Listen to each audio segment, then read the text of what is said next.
സ്നേഹപിതാവായ ദൈവമേ, അങ്ങയുടെ പ്രിയപുത്രനായ ഈശംശിഹ ഞങ്ങൾക്ക് നേടിത്തന്ന രക്ഷയുടെ സ്വാതന്ത്ര്യവും ദൈവരാജ്യ അനുഭവവും മറ്റുള്ളവരുമായി പങ്കുവെക്കുവാൻ ഞങ്ങളെ തിരഞ്ഞെടുത്തതിനെ ഓർത്ത് ഞങ്ങൾ അങ്ങേക്ക് നന്ദി പറയുന്നു. ലോകമെമ്പാടുമുള്ള മിശിഹ കുടുംബാംഗങ്ങളെയും എല്ലാ ഉപകാരികളെയും ആത്മീയ വരങ്ങളാലും ഭൗതിക നന്മകളാലും നിറയ്ക്കണമെന്ന് ഞങ്ങൾ പ്രാർത്ഥിക്കുന്നു.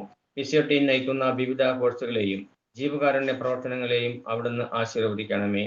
സഭയുടെ ഏകദൗത്യമായ സുവിശേഷ പ്രഘോഷണം ഹൃദയത്തിൽ ഏറുന്ന തീഷ്ണമതികളായ ധാരാളം മിഷണറിമാരെ ഒരുക്കുവാനും മിസിയോ ടീമിനെ സഹായിക്കണമേ. നിത്യം പിതാവും പുത്രനും പരിശുദ്ധാത്മാവുമായ സർവേശ്വര ആമേൻ. സർവ്വസ്നായ ഞങ്ങളുടെ പിതാവേ, ഞങ്ങളുടെ നാമം പൂജിതമാകണമേ, ഞങ്ങളുടെ രാജ്യം വരണമേ, ഞങ്ങളുടെ തിരുവനന്തപുരം സ്വർഗ്ഗത്തിലെ പോലെ ഭൂമിയിലുമാകണമേ. അന്നു വേണ്ടുന്ന ആഹാരം ഇന്ന് ഞങ്ങൾക്ക് തരണമേ. ഞങ്ങളുടെ കടക്കാരോട് ഞങ്ങൾ ക്ഷമിക്കുന്നത് പോലെ ഞങ്ങളുടെ കടങ്ങളും പാപങ്ങളും ഞങ്ങളോട് ക്ഷമിക്കണമേ. ഞങ്ങൾ ലോകനത്തിൽ വീഴാനിടയാകരുതേ, ദുഷ്ടാരൂപിൽ നിന്ന് ഞങ്ങളെ രക്ഷിക്കണമേ. നന്മ നിറഞ്ഞ മറിയമേ സ്വസ്തി, കർത്താവ് അങ്ങയോടുകൂടെ സ്ത്രീകളിൽ അങ്ങ് അനുഗ്രഹിക്കപ്പെട്ടവളാകുന്നു. അങ്ങയുടെ ഉദരത്തിൻ ബലമായി ഈശോ അനുഗ്രഹിക്കപ്പെട്ടവനാകുന്നു. പരിശുദ്ധ മറിയമേ, തമ്പുരാന്റെ അമ്മേ, പാപികളായി ഞങ്ങൾക്ക് വേണ്ടി ഇപ്പോഴും ഞങ്ങളുടെ മരണസമയത്തും തമ്പുരാനോട് അപേക്ഷ കൊള്ളണമേ. പിതാവിനും പുത്രനും പരിശുദ്ധാത്മാവിനും സ്തുതി, അതിലെ പോലെ ഇപ്പോഴും എപ്പോഴും ആമേൻ.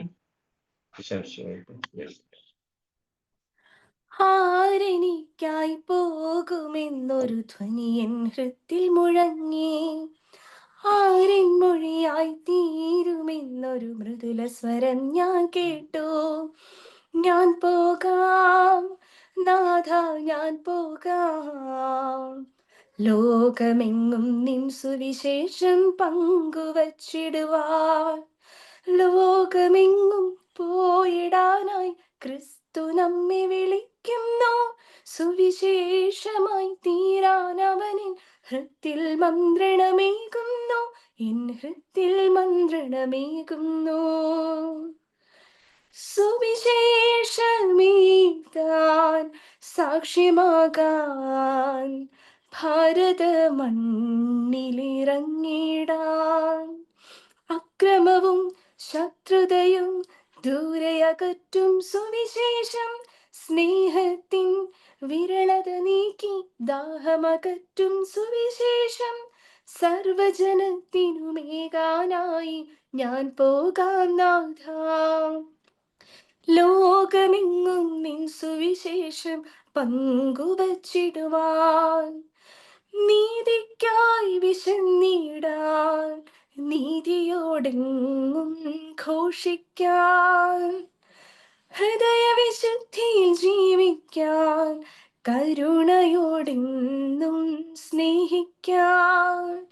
ഞാൻ പോകാം നാഥ, ലോകമെങ്ങും നിൻ സുവിശേഷം പങ്കുവച്ചിടുവാൻ. ആരെനിക്കായി പോകുമെന്നൊരു ധ്വനി എൻ ഹൃത്തിൽ മുഴങ്ങി, ആരിൻ മൊഴിയായി തീരുമെന്നൊരു മൃദുല സ്വരം ഞാൻ കേട്ടു. ഞാൻ പോകാം നാഥ, ഞാൻ പോകാം, ലോകമെങ്ങും നിൻ സുവിശേഷം പങ്കുവച്ചിടുവാൻ. ലോകമെങ്ങും പോയിടാനായി ക്രിസ്തു നമ്മെ വിളിക്കുന്നു. സുവിശേഷമായി തീരാൻ അവനിൻ ഹൃത്തിൽ മന്ത്രണമേകുന്നു, എൻ ഹൃത്തിൽ മന്ത്രണമേകുന്നു.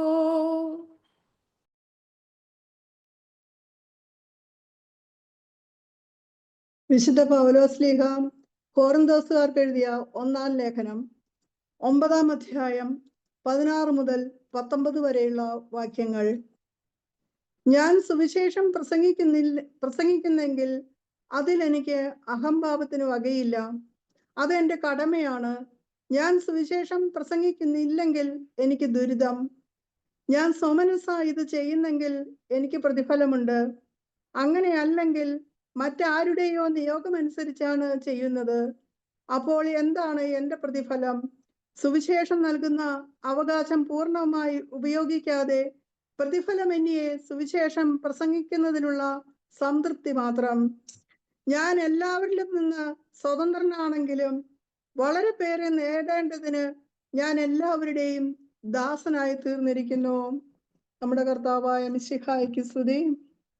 പിതാവും പുത്രനും പരിശുദ്ധാത്മാവുമായ ത്രിയേക ദൈവമേ, ഞങ്ങൾ അങ്ങേ ആരാധിക്കുന്നു, സ്തുതിക്കുന്നു, അങ്ങേക്ക് നന്ദി പറയുന്നു. കാരുണ്യവാനായ ദൈവമേ, മാമോദിസ സ്വീകരിച്ച ഓരോ വ്യക്തിയുടെയും കടമയാണ് സുവിശേഷ പ്രഘോഷണം. ഈശോനാഥ, ആ ദൗത്യം ഏറ്റെടുത്തിരിക്കുന്ന ഞങ്ങൾ ഓരോരുത്തരും സുവിശേഷമാകുവാനും ഏകുവാനുമുള്ള കൃപയ്ക്കായി പ്രാർത്ഥിക്കുന്നു. ലോകത്തിന്റെ വിവിധ ഭാഗങ്ങളിലായിരുന്ന ഞങ്ങളെ ലോകമെങ്ങും സുവിശേഷവൽക്കരണത്തിനായി പേര് ചൊല്ലി വിളിച്ചതിനെ ഓർത്ത് അങ്ങേക്ക് ഞങ്ങൾ നന്ദി പറയുന്നു. സ്നേഹനിധിയായ ഈശോയെ, വചനം പഠിക്കുവാനും ഗ്രഹിക്കുവാനും ഞങ്ങളുടെ ഹൃദയത്തെയും മനസ്സിനെയും വിശദീകരിക്കുകയും ഒരുക്കുകയും ചെയ്യണമേ. പരിശുദ്ധാത്മാവേ, ഞങ്ങളിൽ വന്നു നിറയണമേ. ഈശോയെ, ഞങ്ങളുടെ വാക്കിലൂടെയും പ്രവൃത്തിയിലൂടെയും മറ്റുള്ളവരിൽ ദൈവസ്നേഹം പകരാൻ തക്കവിധം ക്രിസ്തീയ ജീവിത സാക്ഷ്യത്തിലൂടെ പ്രാവർത്തികമാക്കാനുള്ള ദൈവകൃപയ്ക്കായി പ്രാർത്ഥിക്കുന്നു. ഈശോയെ, ഈ ദൗത്യത്തിനായി അങ്ങ് ഞങ്ങളെ നയിക്കുകയും നിയന്ത്രിക്കുകയും ചെയ്യണമേ. ഞങ്ങളെ ഓരോരുത്തരെയും അങ്ങയുടെ എളിയ ഉപകരണമാക്കി മാറ്റണമേ. ഈശോനാഥ, മിസിയോ കുടുംബത്തെയും ഇന്നത്തെ സെഷൻ കൈകാര്യം ചെയ്യുന്നവരെയും എല്ലാ ഇന്റർനെറ്റ് സംവിധാനങ്ങളെയും സൂം പ്ലാറ്റ്ഫോം ഒരുക്കി തന്ന നവീനെയും കുടുംബത്തെയും എല്ലാവരെയും പരിശുദ്ധാത്മാ അഭിഷേകത്താൽ നിറയ്ക്കണമെന്ന് ഞങ്ങൾ പ്രാർത്ഥിക്കുന്നു. സ്വർഗം ലക്ഷ്യമാക്കി ജീവിച്ച് നിത്യജീവൻ അവകാശമാക്കാനും നല്ല ഫലം പുറപ്പെടുവിക്കുന്നതിനും തീഷ്ണതയിൽ മാന്ദ്യം കൂടാതെ ആത്മാവിൽ ജ്വലിക്കുന്നവരായി തീരുന്നതിനും ഞങ്ങളെ ഓരോരുത്തരെയും അനുഗ്രഹിക്കണമേ. പരിശുദ്ധ അമ്മേ, ദൈവമാതാവേ, അമ്മ ഞങ്ങൾക്ക് വേണ്ടി മധ്യസ്ഥ അപേക്ഷിക്കണമേ. നിത്യം പിതാവും പുത്രനും പരിശുദ്ധാത്മാവുമായ സർവേശ്വര എന്നേക്കും ആമേൻ.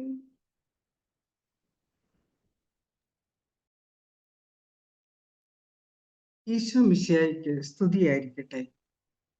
ഈ സുന്ദരമായ സായം സന്ധ്യയിൽ മിസിയോ പ്രിലിംസിന്റെ 18ാമത്തെ ബാച്ചിന്റെ 9ാമത്തെ സെഷനിലേക്ക് നിങ്ങൾക്ക് ഏവർക്കും ഹൃദ്യമായ സ്വാഗതം.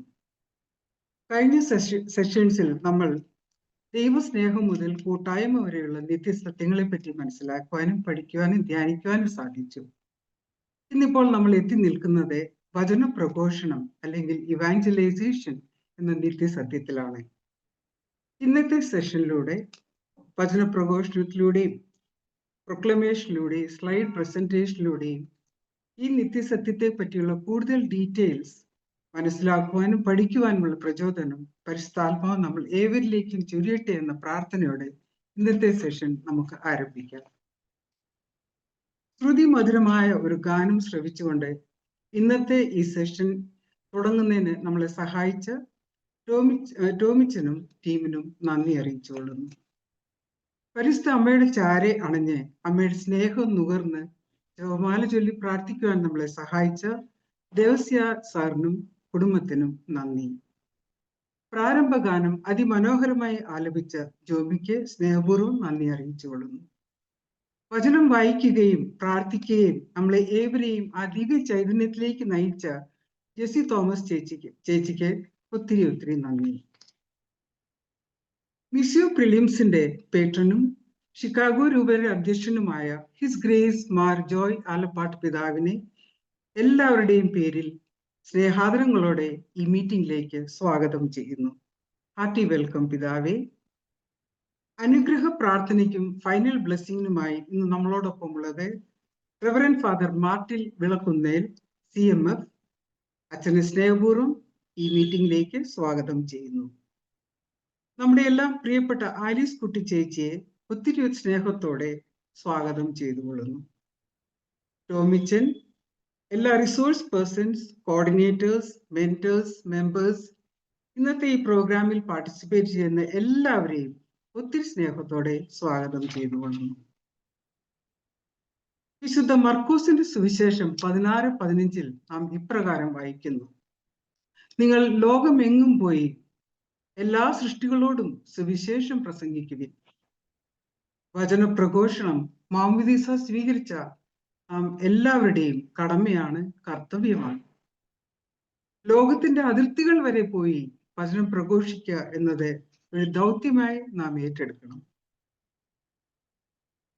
ലൂക്കായുടെ സുവിശേഷം 4:18 നാം ഇപ്രകാരം വായിക്കുന്നു: കർത്താവിന്റെ ആത്മാവ് എൻ്റെ മേലുണ്ട്, ദരിദ്രരെ സുവിശേഷം അറിയിക്കുവാൻ അവിടുന്ന് എന്നെ അഭിഷേകം ചെയ്തിരിക്കുന്നു. പ്രൊക്ലമേഷനായി മിസസ് ബീന മാത്യുവിനെ സ്നേഹപൂർവ്വം ക്ഷണിച്ചുകൊള്ളുന്നു. ഈശോ മിശിഹായ്ക്ക് സ്തുതിയായിരിക്കട്ടെ. പ്രിയപ്പെട്ടവരെ, ദൈവസ്നേഹം മുതൽ കൂട്ടായ്മ വരെ ഈ കഴിഞ്ഞ ആഴ്ച കേട്ട അടിസ്ഥാന നിത്യസത്യങ്ങൾ നാം പഠിച്ചതും ശ്രവിച്ചതുമെല്ലാം ഈ ആഴ്ചയിലെ സുവിശേഷ പ്രഘോഷണം എന്ന നമ്മുടെ അടിസ്ഥാന കടമയിലേക്ക് പ്രവേശിക്കുന്നതിന് വേണ്ടിയായിരുന്നു. മാമോദിസ സ്വീകരിച്ച നാം ഓരോരുത്തരുടെയും ഏക ദൗത്യമാണ് സഭയോട് ഒത്തുചേർന്നുള്ള സുവിശേഷ പ്രഘോഷണം. സുവിശേഷ പ്രഘോഷണം എന്നാൽ യേശുവിനെ നൽകലാണ്. ഒരു മനുഷ്യന്റെ ഏറ്റവും വലിയ സന്തോഷം യേശുവിനെ ലഭിക്കുന്നതാണ്. യേശുവിനെ ലഭിക്കുന്നതിന്റെ സന്തോഷം ആദ്യം ഉയർന്നത് നസ്രത്തിലെ ചെറുഭവനത്തിൽ നിന്നാണ്. ഈ ആനന്ദം പങ്കിടാൻ മറിയം എലിസബത്തിന്റെ വീട്ടിലേക്ക് തിടുക്കത്തിൽ യാത്രയാകുന്നുവെന്ന് ലൂക്ക 1:39 കാണാം. യേശുവിനെ സ്വീകരിച്ച വ്യക്തിക്ക് സ്വന്തം ആനന്ദം മറ്റുള്ളവരുമായി പങ്കുവെക്കുവാൻ തിടുക്കമാണ്. വിശുദ്ധ പത്രോസും യോഹന്നാനും എല്ലാം ജനങ്ങളുടെയും അധികാരികളുടെയും മുമ്പിൽ ആനന്ദഭരിതരായി ആവേശഭരിതരായി വിളിച്ചു പറഞ്ഞു, ആകാശത്തിന് കീഴെ മനുഷ്യരക്ഷയ്ക്കായി മറ്റൊരു നാമവും നൽകപ്പെട്ടിട്ടില്ല എന്ന്. 1 യോഹന്നാൻ 1:1-3 വരെയുള്ള വാക്യങ്ങൾ ഇങ്ങനെ പറയുന്നു: ആദ്യം മുതൽ ഉണ്ടായിരുന്നതും ഞങ്ങൾ കേട്ടതും സ്വന്തം കണ്ണുകൊണ്ട് കണ്ടതും സൂക്ഷിച്ചു വീക്ഷിച്ചതും കൈകൊണ്ട് സ്പർശിച്ചതുമായ ജീവന്റെ വചനത്തെപ്പറ്റി ഞങ്ങൾ അറിയിക്കുന്നു. ഞങ്ങൾ കാണുകയും കേൾക്കുകയും ചെയ്ത കാര്യങ്ങൾ നിങ്ങളെ അറിയിക്കുന്നു. ഞങ്ങളുമായി നിങ്ങൾക്കും ഒരു കൂട്ടായ്മ ഉണ്ടാകേണ്ടതിനാണ് ഇത് ഞങ്ങൾ പ്രഘോഷിക്കുന്നത്. അതെ പ്രിയരെ, ശിഷ്യന്മാർ യേശുവിനെ കണ്ടതും കേട്ടതും തൊട്ടതും അനുഭവിച്ചതുമാണ് പ്രഘോഷിച്ചത്. അതുപോലെ നമ്മൾ അനുഭവിച്ചറിഞ്ഞ ഈശോയുടെ രക്ഷാകര അനുഭവം എല്ലാവരെയും അറിയിക്കേണ്ടിയിരിക്കുന്നു. ഈശോയെ കണ്ടുമുട്ടുക വളരെ പ്രധാനപ്പെട്ടതാണ്. ഈശോയെ വ്യക്തിപരമായി കണ്ടുമുട്ടുന്നവരൊക്കെ അഥവാ ഒരു എൻകൗണ്ടർ ലഭിക്കുന്നവരൊക്കെ പ്രേക്ഷിതരായി മാറുന്നു. ഈശോയെ കൊടുക്കണമെങ്കിൽ നമ്മുടെ കയ്യിലുണ്ടാകണം. നമ്മുടെ കയ്യിലുള്ളതേ മറ്റുള്ളവർക്ക് കൊടുക്കാനാവൂ. ഈശോയെ കണ്ടുമുട്ടിയവർക്കെല്ലാം മിശിഹാ അനുഭവം, രക്ഷയുടെ അനുഭവം ലഭിച്ചു. എമ്മൗസിലേക്ക് പോയ ശിഷ്യരോട് മോശ തുടങ്ങി പ്രവാചക ഗ്രന്ഥത്തിൽ തന്നെപ്പറ്റി പറഞ്ഞിരിക്കുന്ന എല്ലാം യേശു വിവരിച്ചു കൊടുക്കുന്നു. അവരുടെ ഹൃദയം ജ്വലിക്കത്തക്ക വിധത്തിൽ മിശിഹാ അനുഭവം ലഭിക്കുന്നു. രക്ഷകനെ കണ്ട് കേട്ട് അനുഭവിക്കുന്നു.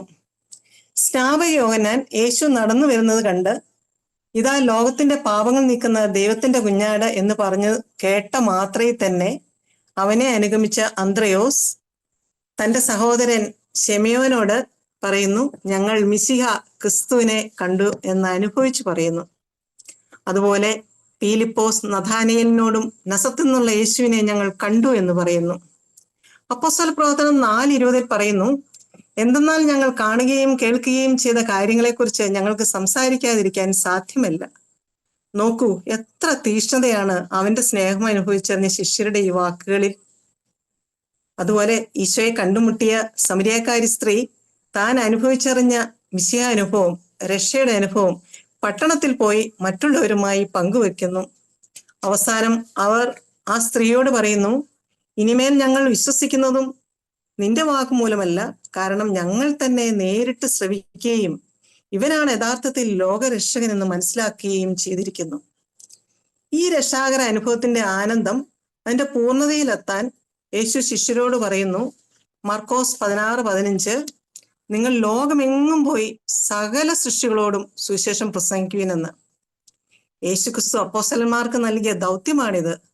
അപ്പോസ്തലന്മാരിലൂടെ സഭയിലൂടെ നമ്മളിലേക്ക് കൈമാറി വന്നിരിക്കുകയാണ് ഈ ദൗത്യം. സഭ ക്രിസ്തുവിൽ തുടർന്ന് ജീവിച്ചു പോരുകയാണ്. അവിടുത്തെ സുവിശേഷവൽക്കരണത്തിന്റെ സംഭവം തുടർന്ന് നിർവഹിച്ചുകൊണ്ടിരിക്കുകയാണ് സഭയുടെ ദൗത്യം. സഭയോടൊത്ത് യേശു കർത്താവാണ്, ഏകരക്ഷകനാണ് എന്ന് പ്രഘോഷണം കൂടാതെ സുവിശേഷ വേല സാധ്യമല്ല. മത്തായി 28:20 ഈശോ പറയുന്നു, ആകയാൽ നിങ്ങൾ പോയി എല്ലാ ജനതകളെയും ശിഷ്യപ്പെടുത്തുവിൻ, പിതാവിന്റെയും പുത്രന്റെയും പരിശുദ്ധാത്മാവിന്റെയും നാമത്തിൽ അവർക്ക് ജ്ഞാനസ്നാനം നൽകുവിൻ. ഞാൻ നിങ്ങളോട് കൽപ്പിച്ചവയെല്ലാം അനുസരിക്കുവാൻ അവരെ പഠിപ്പിക്കുവിൻ. യുഗാന്തം വരെ ഞാൻ നിങ്ങളോട് കൂടി ഉണ്ടായിരിക്കുമെന്ന്. ഈ സുവിശേഷം പങ്കുവെക്കൽ ഇന്നോ നാളെയോ അടുത്ത മാസം കൊണ്ടോ ചെയ്തു തീർത്തു പോരേണ്ടതല്ല. ഈ കാലഘട്ടം കൊണ്ട് അവസാനിപ്പിക്കേണ്ട ഒന്നല്ല. യുഗാന്തം വരെ പറയാൻ നാം കടപ്പെട്ടിരിക്കുന്നു. അദൃശ്യമാണെങ്കിലും ഈശോയുടെ സാന്നിധ്യം യുഗാന്തം വരെ നമ്മുടെ കൂടെ ഉണ്ടായിരിക്കും. ഈ ദൗത്യം ഇപ്പോൾ നാം ഏറ്റെടുത്താൽ മാത്രമേ അടുത്ത തലമുറയ്ക്ക് കൈമാറാൻ സാധിക്കൂ. ഇപ്പോഴാണ് സ്വീകാര്യമായ സമയം. നാം ഒന്ന് നിന്നു കൊടുത്താൽ മാത്രം മതി. ഈ ദൗത്യം ഹൃദയപരമാർത്ഥതയോടെ ഏറ്റെടുത്ത് അത് ജീവിതാന്ത്യം വരെ നിലനിൽക്കാൻ നാം തയ്യാറാകണം. നമ്മുടെ ഓരോരുത്തരുടെയും ദൗത്യമാണ് സുവിശേഷമായിക്കൊണ്ട് സുവിശേഷമേകുക എന്നത്.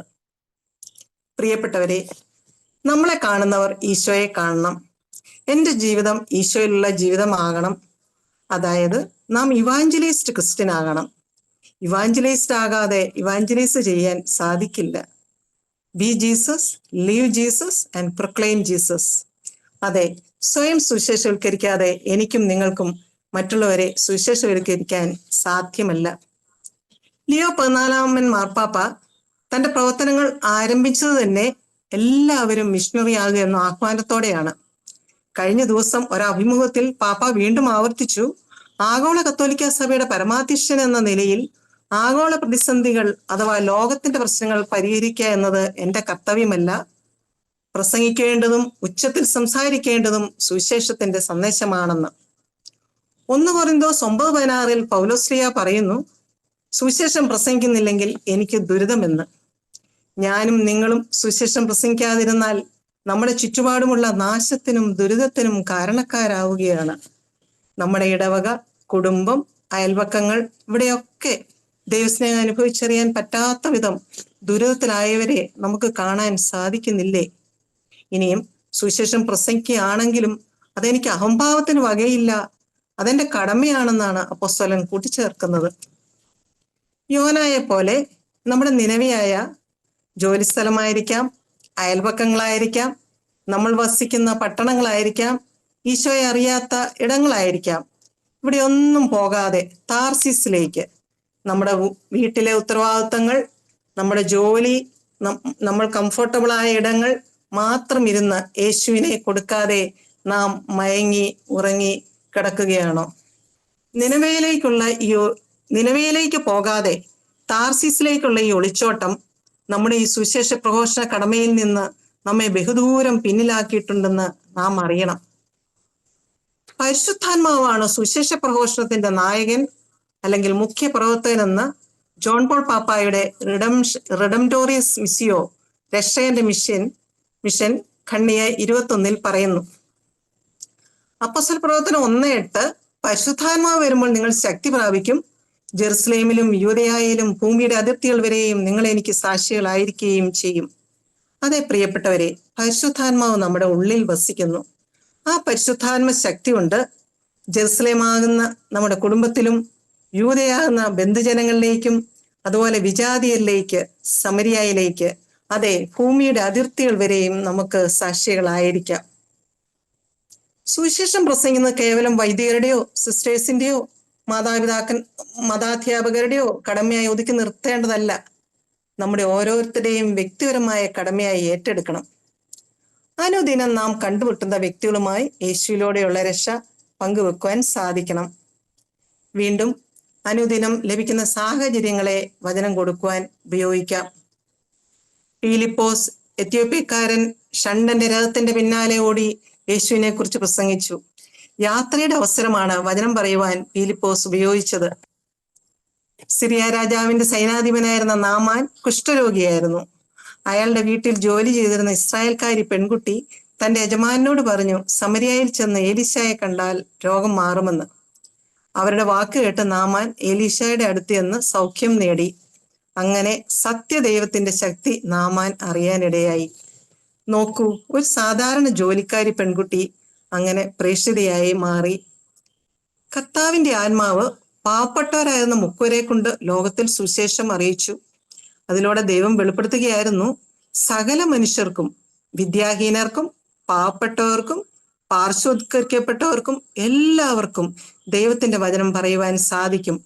ഈ വിളിയിൽ നിന്ന് ആർക്കും മാറി നിൽക്കാൻ സാധ്യമല്ല. ഒരു ബാങ്ക് ജീവനക്കാരിയായിരുന്ന എനിക്ക് ദൈവത്തിന്റെ സ്നേഹവും യേശു നൽകുന്ന രക്ഷയൊക്കെ അറിയാമായിരുന്നെങ്കിലും അത് മറ്റുള്ളവരോട് ഞാൻ പങ്കുവെക്കേണ്ടതാണെന്നുള്ള ബോധ്യം ലഭിച്ചതും പ്രഘോഷിക്കാൻ എന്നെ പ്രാപ്തിയാക്കിയതും മിസ്യോയിൽ വന്നതിന് ശേഷമാണ്. ഇതാണ് ഏക ദൗത്യം എന്ന ബോധ്യത്തോടെ ഇപ്പോൾ പ്രഘോഷിക്കാൻ സാധിക്കുന്നു. സുവിശേഷ വേലയിൽ നമ്മുടെ സമ്പത്തിന്റെ, കഴിവിന്റെ, സമയത്തിന്റെ ദശാംശം നൽകിക്കൊണ്ട് പങ്കുചേരുവാൻ സാധിക്കും. സുവിശേഷവൽക്കരണത്തിനുള്ള പ്രധാനപ്പെട്ട മാർഗം ക്രിസ്തീയ ജീവിതം വഴി നൽകുന്ന സാക്ഷ്യമാണ്. സമൂഹത്തിന്റെ നന്മയ്ക്ക് വേണ്ടിയും മറ്റുള്ളവരുടെ ഉന്നമനത്തിന് വേണ്ടിയും സ്വന്തം ആരോഗ്യവും കഴിവുകളും സമ്പത്തും കൊടുക്കാൻ തയ്യാറാകുന്നതല്ലേ ഏറ്റവും ഫലപ്രദവും ശക്തവുമായ സുവിശേഷ പ്രഘോഷണം. യേശുവിനെ പറ്റി സംസാരിക്കാതെയും അവന്റെ സ്നേഹത്തെപ്പറ്റിയും കരുണയെപ്പറ്റിയും ചിന്തിക്കാതെയും നമ്മെക്കുറിച്ച് മാത്രം സംസാരിക്കുന്നതും നാം ആയിരിക്കുന്ന പ്രത്യേക സമൂഹത്തെപ്പറ്റിയും സാൻമാർഗികതയെപ്പറ്റിയും മാത്രം ചിന്തിക്കുന്നതും അപകടകരമാണെന്ന് ഫ്രാൻസിസ് പാപ്പ ഊന്നി പറയുന്നുണ്ട്. സാമീപ്യം, ആർദ്രത, അനുകമ്പ എന്നീ 3 ദൈവിക ഭാവങ്ങൾ നാം ഒരിക്കലും മറക്കരുത്. നമ്മുടെ ക്രൈസ്തവ ജീവിതത്തിന്റെ സാക്ഷ്യവും ഈ 3 ഭാവങ്ങളായിരിക്കണം. നമ്മുടെ ഒരു പുഞ്ചിരിയിലൂടെ, ഒരു തലോടലിലൂടെ, ഒന്ന് ചേർത്ത് പിടിക്കുന്നതിലൂടെ, ഒരാശ്വാസ വാക്കിലൂടെ ഒരു പുതിയ വ്യക്തിയെ നമുക്ക് പുതിയ ജീവിതത്തിലേക്ക് കൊണ്ടുവരാൻ സാധിക്കും. അങ്ങനെ നമുക്ക് യേശുക്രിസ്തുവിന് സാക്ഷ്യം വഹിക്കുവാനും സാധിക്കും.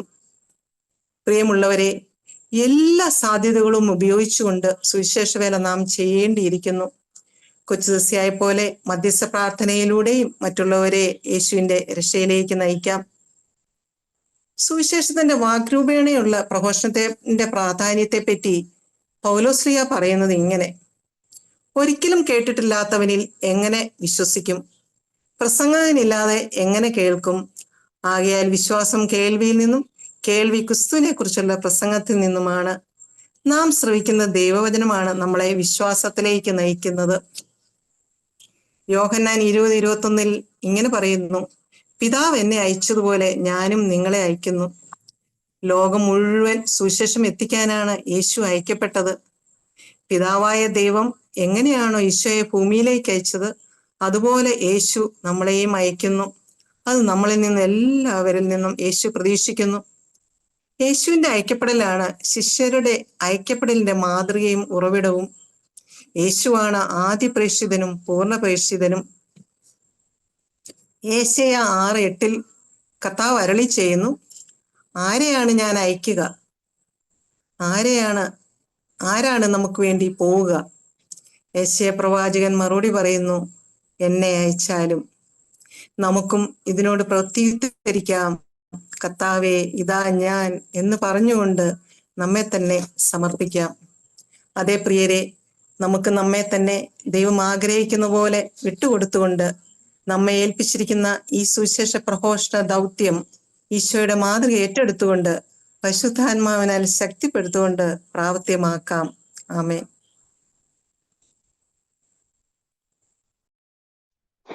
അതെ പ്രിയപ്പെട്ടവരെ, സുവിശേഷമായിക്കൊണ്ട് സുവിശേഷമേകണം. ഈശോ നമ്മുടെ കൂടെ ഉണ്ടെങ്കിലേ നമുക്ക് ഈശോ മറ്റുള്ളവർക്ക് കൊടുക്കുവാൻ സാധിക്കുകയുള്ളൂ. ഇന്നത്തെ പ്രൊക്ലമേഷൻ വളരെ മനോഹരമായി പ്രസന്റ് ചെയ്ത ബീന മാത്യുവിനെ ദൈവനാമത്തിൽ നന്ദി അറിയിച്ചുകൊള്ളുന്നു. Thank you Beena. നമുക്ക് ദൈവം നൽകുന്ന ദാനങ്ങളും വരങ്ങളും കൃപകളും മറ്റുള്ളവരുമായി പങ്കുവെക്കുന്നതും ഒരർത്ഥത്തിൽ അനുചേച്ചി ജോയ് പിതാവ് വന്നിട്ടുണ്ട്. പിതാവ് തിരക്കുണ്ടെങ്കിൽ പിതാവിന് സംസാരിക്കാൻ സമയം കൊടുത്തിട്ട് ബാക്കി നമുക്ക് തുടരാം. പിതാവേ,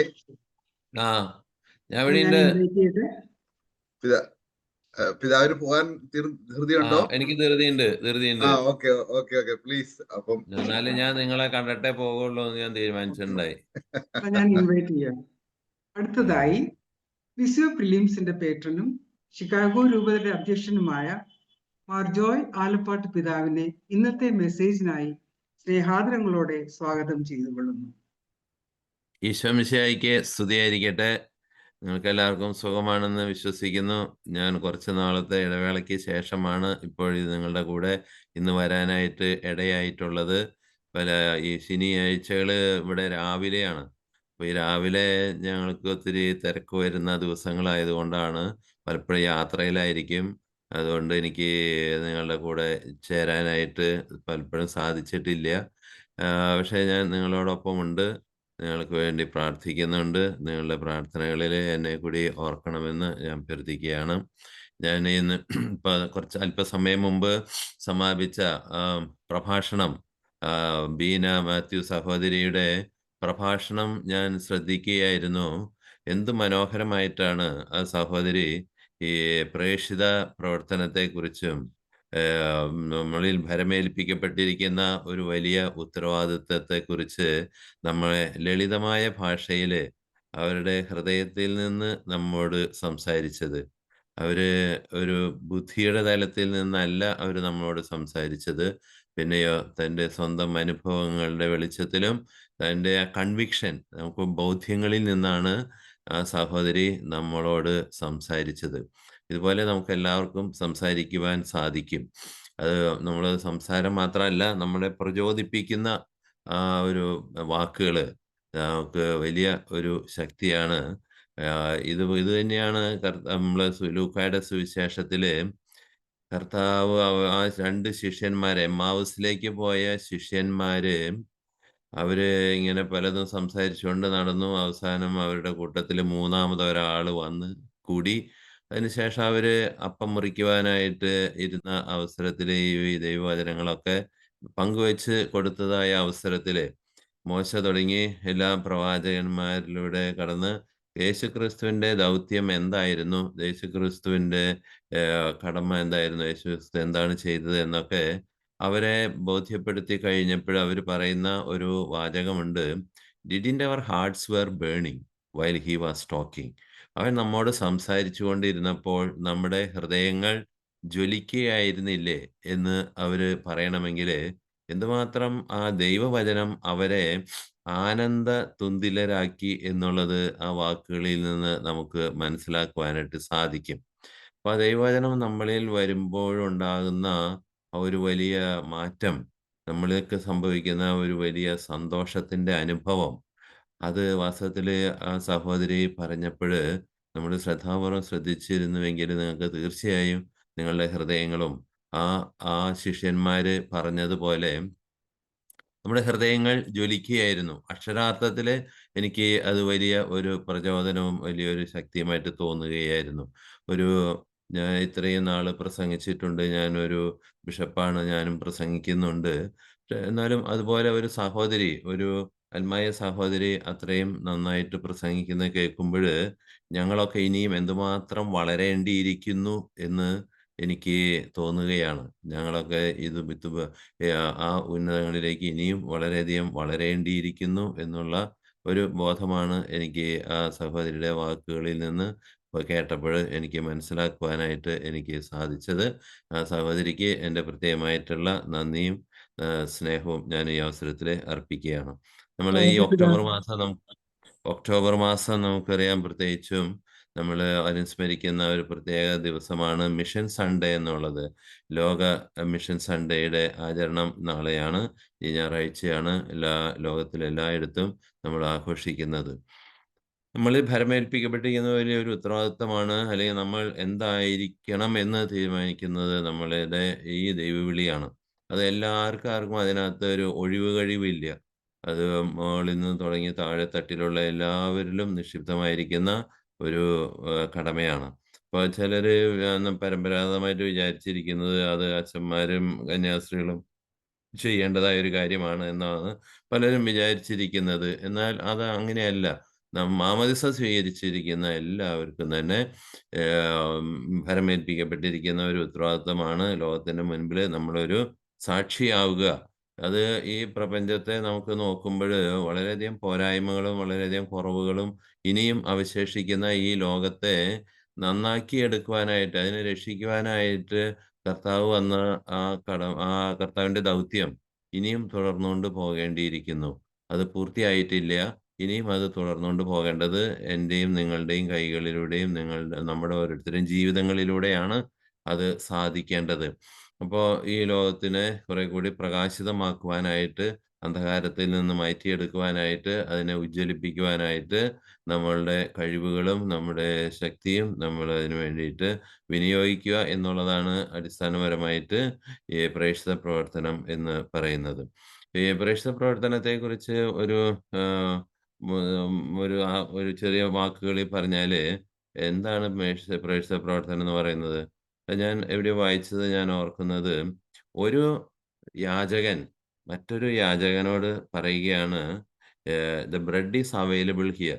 ഇവിടെ നിനക്ക് ലഭിക്കും എന്ന് മറ്റൊരു യാചകനോട് സന്ദേശം അറിയിക്കുന്നതാണ്, പറയുന്നതാണ്. അതായത് എനിക്ക് ലഭിച്ചിട്ടുണ്ട്, എനിക്ക് ഇത്രയും ബ്രെഡ് കിട്ടി, നിനക്കും ഇത് കിട്ടും. നീയും പോയി ആ ഭക്ഷണം കഴിച്ച് നീ പോയി ബ്രെഡ് കഴിച്ചോളൂ എന്ന് പറയുന്നത് പോലെയാണ് നമ്മുടെ പ്രേക്ഷിത പ്രവർത്തനം എന്ന് പറയുന്നത്. ഞാൻ അനുഭവിക്കുന്ന ആ സന്തോഷവും സമാധാനവും സ്നേഹവും നിനക്കും ലഭ്യമാണ്. U approach this place and you experience that. നീ അത് അനുഭവിക്കുക എന്ന് പറഞ്ഞ് അവനെ ക്ഷണിക്കുന്നതാണ് നമ്മുടെ പ്രേക്ഷിത പ്രവർത്തനം എന്ന് പറയുന്നത്. അപ്പോൾ മറ്റുള്ളവരെ കൂടി നമ്മോടൊപ്പം സന്തോഷിക്കുവാനായിട്ട് സാധിക്കുന്ന ഒരു സ്ഥിതിവിശേഷത്തിലേക്ക് അവരെ കൂടി നമുക്ക് ആനയിക്കാൻ കഴിയുക എന്നുള്ളതാണ് അതിൻ്റെ രത്നച്ചുരുക്കം എന്ന് ഞാൻ മനസ്സിലാക്കുകയാണ്. അപ്പോൾ പലപ്പോഴും നമുക്കതിന് വരുന്ന ചില പ്രതിസന്ധികൾ, ബീന സഹോദരി അതിൻ്റെ ഒരുപാട് പോസിറ്റീവ് വശങ്ങൾ പറയുകയുണ്ടായി. I appreciate that. പിന്നെ പലപ്പോഴും അതിൻ്റെ ചലഞ്ചസ്, അതിൻ്റെ വെല്ലുവിളികൾ പലപ്പോഴും നമ്മുടെ മുമ്പിൽ വരുന്നത് നമ്മളുടെ ചുറ്റിലും നടക്കുന്ന ചില പല സ്കാൻഡൽസ്, അല്ലെങ്കിൽ ചില നമുക്ക് ഇഷ്ടപ്പെടാത്ത ചില കാര്യങ്ങൾ സഭയുടെ ഭാഗത്തുനിന്നോ സമൂഹത്തിൻ്റെ ഭാഗത്തുനിന്നോ മറ്റു വ്യക്തികളിൽ നിന്നൊക്കെ നമ്മൾ ചിലപ്പോൾ അപ്രിയങ്ങളായ ചില സത്യങ്ങളൊക്കെ നമ്മൾ കേൾക്കേണ്ടി വരും, അല്ലെങ്കിൽ നമുക്ക് ഇഷ്ടമില്ലാത്ത കാര്യങ്ങൾ നമ്മൾ കാണുകയോ കേൾക്കുകയോ ചെയ്യുമ്പോൾ നമ്മൾ ഭയങ്കരമായിട്ട് നമ്മൾ റിയാക്ട് ചെയ്യുന്ന ചില അവസരങ്ങളുണ്ടാകും. അത് നമ്മൾ എല്ലാത്തിനും പ്രതികരിക്കാൻ പോയാൽ നമുക്ക് ഒരറ്റം ഉണ്ടാകുകയില്ല. ഇതൊക്കെ ലോകത്തിൽ സംഭവിക്കുക. നിങ്ങൾക്ക് ഇടർച്ചകൾ ഉണ്ടാകും എന്ന് ഈശോ പറഞ്ഞിട്ടുണ്ട്. അപ്പോൾ എന്തെങ്കിലും വിധത്തിലുള്ള ഒരു ഇടർച്ചകൾ ഉണ്ടാകുന്നത് കണ്ട് നമ്മൾ ഭയപ്പെട്ട് പകച്ച് നമ്മുടെ ഉത്തരവാദിത്തങ്ങളിൽ നിന്ന് നമ്മൾ മാറിപ്പോകരുത്. ചിലപ്പോൾ ഇടർച്ചകളൊക്കെ ഉണ്ടാകാം. ഈശോയുടെ കാലത്ത് തന്നെ എന്തുമാത്രം ഇടർച്ചകൾ ഉണ്ടായിരുന്നു. ഈശോ തന്നെയും എന്തുമാത്രം കുറ്റാരോപണങ്ങൾ ഏൽക്കേണ്ടി വന്നിട്ടുണ്ട്. അതുപോലെ ഈശോയുടെ കൂടെ ഉണ്ടായിരുന്ന ശിഷ്യന്മാർ പലരും അവരുടെ സ്ഥാനമാനങ്ങൾക്ക് വേണ്ടിയിട്ട് ഈശോയെ തള്ളിപ്പറയുകയോ ഈശോയോട് ചേരാതെ നിൽക്കുകയോ അവരവരുടെ കാര്യങ്ങൾക്ക് വേണ്ടി കൂടുതൽ സമയം ചെലവഴിക്കുകയോ ഒക്കെ തന്നിലേക്ക് തന്നെ പിന്തിരിഞ്ഞുകൊണ്ടുള്ള പല കാര്യങ്ങൾ അവർ ചെയ്യുകയുണ്ടായിട്ടുണ്ട്. അവർ തമ്മിൽ തർക്കിക്കുമായിരുന്നു. ഞങ്ങളിൽ ആരാണ് വലിയവൻ, ആർക്കാണ് ഈ സ്ഥാനം കിട്ടാൻ പോണത്. ഇങ്ങനെയുള്ള തർക്കങ്ങളൊക്കെ വലിയൊരു സ്കാൻഡലായിരുന്നു ഈശോയുടെ മുമ്പിൽ. അതൊക്കെ ഭയങ്കര സ്കാൻഡലാണ്. അങ്ങനെ ഒത്തിരി കാര്യം. ഇപ്പൊ യൂദാസ് ഈശോയെ ഒറ്റിക്കൊടുത്തു, പത്രോസ് തള്ളിപ്പറഞ്ഞു. ഇതൊക്കെ ഈശോയുടെ പ്രവർത്തന കാലഘട്ടത്തിൽ തന്നെ ഉണ്ടായിരുന്ന ഒരുപാട് സ്കാൻഡൽസ് അല്ലെങ്കിൽ ഇടർച്ചകളായിരുന്നു. അപ്പൊ ഇടർച്ചകൾ ഇനിയും ഉണ്ടായേക്കാം എന്ന് ഈശോ നമുക്ക് മുന്നറിയിപ്പ് തന്നിട്ടുണ്ട്. അപ്പൊ ആ ഇടർച്ചകളിൽ തട്ടി നമ്മളുടെ പ്രവർത്തനങ്ങള് നമ്മള് മന്ദീഭവിപ്പിക്കരുത്, അല്ലെങ്കിൽ അത് തടസ്സപ്പെടുത്തരുത്, അതിൽ നിന്ന് വിട്ടുപോകരുത്. നമുക്ക് ലഭിച്ചിരിക്കുന്ന ആ പരിശുദ്ധാത്മാവിന്റെ പ്രേരണയിൽ നമ്മൾ മുന്നോട്ട് പോകാനായിട്ട് നമുക്ക് സാധിക്കണം. പിന്നെ രണ്ടാമതായിട്ട് എനിക്ക് തോന്നിയിട്ടുള്ള ഒരു വെല്ലുവിളി എന്ന് പറയുന്നത്, നമ്മൾ പലപ്പോഴും അതിനെനിക്ക് റിസോഴ്സസ് ഒന്നും ഇല്ലല്ലോ, എൻ്റെ കയ്യിൽ പൈസയൊന്നും ഇല്ലല്ലോ, ഞാൻ ഒരു സാധാരണ ജീവിതത്തിലെ ഒരാളാണല്ലോ, എനിക്ക് വേറെ സാമ്പത്തികമായിട്ട് എനിക്ക് കഴിവൊന്നും ഇല്ലല്ലോ, അല്ലെങ്കിൽ എനിക്ക് പ്രസംഗിക്കാനുള്ള കഴിവില്ലല്ലോ, എനിക്ക് വിദ്യാഭ്യാസം ഇല്ലല്ലോ. അങ്ങനെ നമ്മളുടെ കുറവുകളെ മാത്രം നമ്മൾ കണ്ടെത്തിപ്പിടിക്കുന്ന ചില പ്രകൃതി നമ്മളെ ഈ സുവിശേഷ പ്രഘോഷണ സംരംഭത്തിൽ നിന്ന് നമ്മളെ പിന്തിരിപ്പിക്കാനായിട്ട് ഇടയാകും. നമ്മൾ അങ്ങനെ ചിന്തിക്കരുത്. ഞാൻ ഓർക്കണു, മോഹിനി എന്ന് പറയുന്ന ഒരു നടി, പിന്നീട് അവരിപ്പോൾ കാത്തലിക്കായി അവരുടെ അമേരിക്കയിലുണ്ട്. അവർ വളരെ ഒരു സുവിശേഷ പ്രഘോഷകയായിട്ട് മാറിയതിൻ്റെ പിന്നിലുള്ള ചരിത്രം അവരുടെ ജീവചരിത്രത്തിൽ ഷെയർ ചെയ്തത് ഞാൻ ഓർക്കുകയാണ്. അവരുടെ വീട്ടിൽ വേലയ്ക്ക് വന്നിരുന്ന ഒരു സാധു പെൺകുട്ടി, ഒരു തമിഴ് പെൺകുട്ടി, അവള് വീട്ടിലെ ജോലിയുടെ ഫ്രീ ടൈമിലൊക്കെ അവള് പോയി ഒരു സ്ഥലത്ത് പോയി കുത്തിയിരുന്ന് അവള് ബൈബിള് വായിക്കണം. അവളങ്ങനെ ബൈബിള് വായിക്കുന്നത് കണ്ടപ്പോഴാണ് ഇവൾക്ക് മോഹിനി എന്ന് പറഞ്ഞിരുന്ന ആ നടിക്ക് ഇവളുടെ വായിക്കുന്ന ഈ കാര്യങ്ങൾ എന്താണെന്നുള്ളത് അറിയാനായിട്ട് താല്പര്യം ഉണ്ടാകുകയും അവളോട് ചോദിച്ചു. അവളെന്ന് പറയുന്നത് ഒരു സാധാരണ പെൺകുട്ടി, ഒരു വ്യത്യാസമില്ല, അവൾ ഈ വീട്ടിലെ അടുക്കള പണിക്ക് വന്നിരിക്കുന്ന ഒരു പെൺകുട്ടിയാണ്. അപ്പോൾ ഈ ബൈബിള് വായിക്കാൻ കൊടുത്തു. അപ്പോൾ ഈ മോഹിനി എന്ന് പറയുന്ന ആ നടി അവര് ഒരു ബ്രാഹ്മണ സമൂഹത്തിൽപ്പെട്ടതാണ്. അവർക്ക് അങ്ങനെ ബൈബിള് ഒന്നും കിട്ടിയിട്ടില്ല, ബൈബിള് വായിച്ചിട്ടില്ല. അപ്പൊ ഈ പെൺകുട്ടി ഒരു ക്രിസ്ത്യാനി പെൺകുട്ടി ആയതുകൊണ്ട് അവള് അത് ബൈബിള് വായിക്കുന്നത് കണ്ടപ്പോൾ അത് വായിക്കാനുള്ള താല്പര്യമുണ്ടായി. അങ്ങനെ ആ ബൈബിള് വായന കണ്ട് കണ്ട് പഠിച്ച് അവള് പിന്നെ ബൈബിളിൽ ഭയങ്കര ആകൃഷ്ടയായി. അവൾ എന്താണ് അന്വേഷിക്കുന്നത്? അവളുടെ ആത്മാവ് എന്തിനു വേണ്ടിയിട്ടാണ് അന്വേഷിക്കുന്നത് എന്നുള്ളത് അവൾക്ക് ആ ബൈബിളിലൂടെ പിന്നീട് തുടർന്ന് വായിച്ചപ്പോൾ അവൾക്ക് മനസ്സിലാക്കാൻ സാധിച്ചു. പിന്നെ അവള് ആ വിശുദ്ധ ഗ്രന്ഥത്തെ അവള് സ്നേഹിച്ചു. അങ്ങനെ അവൾക്ക് നഷ്ടപ്പെട്ടു എന്ന് വിചാരിക്കുന്ന പലതും അവൾക്ക് തിരിച്ചു കിട്ടി. അവൾ അന്വേഷിക്കുന്നത് എന്തായിരുന്നുവോ അത് അവൾ കണ്ടെത്തി. അത് യേശുക്രിസ്തുവിനെയാണ് അവൾ കണ്ടെത്തിയത്. അവരുടെ തന്നെ സാക്ഷ്യത്തിൽ പറഞ്ഞ കാര്യങ്ങളാണ് ഞാൻ ഈ പറയണത്. അവര് ഇവിടെ വന്ന് പലപ്പോഴും സാക്ഷ്യം പറഞ്ഞിട്ടുണ്ട്. ഞാൻ അവരുടെ യൂട്യൂബ് സാക്ഷ്യം ഞാൻ കേട്ടിട്ടുണ്ട്. ഇതുപോലെയാണ് വേറെ ഒരുപാട് പേരുടെയും വളരെ ലളിതമായ അവസ്ഥകളിൽ നിന്നാണ് പലപ്പോഴും ദൈവവചനം നമ്മെ സ്വാധീനിക്കാനായിട്ട് ഇടയായിട്ടുള്ളത്. അപ്പോ ഇങ്ങനെയുള്ള എനിക്ക് എന്താ റിസോഴ്സ് ഇപ്പൊ ആ പെൺകുട്ടി വേലയ്ക്ക് വന്ന പെൺകുട്ടി അവളുടെ സമയം അവള് ബൈബിള് വായിക്കാൻ ഉപയോഗിച്ചത് കൊണ്ട് എന്തുണ്ടായി? ഒരു ആത്മാവിനെ നേടാൻ കഴിഞ്ഞു. ആ ആത്മാവ് ഒരു ശക്തമായ ആത്മാവായിരുന്നതുകൊണ്ട് അവൾക്ക് കൂടുതൽ പേരെ ആകർഷിക്കുവാനും അവള് നല്ലൊരു പ്രഘോഷകയായിട്ട് മാറാനായിട്ട് അവൾക്ക് സാധിച്ചു. അപ്പൊ നമുക്ക് ഈ ഒത്തിരി റിസോഴ്സ് ഉണ്ടായാൽ മാത്രമേ എനിക്ക് പ്രേക്ഷിത വേല ചെയ്യാൻ പറ്റുള്ളൂ എന്നുള്ള ധാരണയൊക്കെ ശരിയാണ്. ശരിയല്ല. അത് ഒരിക്കലും ശരിയല്ല. കർത്താവ് തന്നെ നിങ്ങൾ സഞ്ചിയിൽ പണമോ വടിയോ ഒന്നും കരുതേണ്ടതില്ല എന്ന് കർത്താവ് പറഞ്ഞിരിക്കുന്നത് നമുക്ക് വിത്ത് എ ലിമിറ്റഡ് റിസോഴ്സ് ദൈവം നമ്മുടെ കൂടെ ഉണ്ട് എന്നുള്ളത് തന്നെയാണ് ഏറ്റവും വലിയ റിസോഴ്സ്. ആ റിസോഴ്സ് നമുക്ക് വേണ്ട കൺവിക്ഷൻ തരും.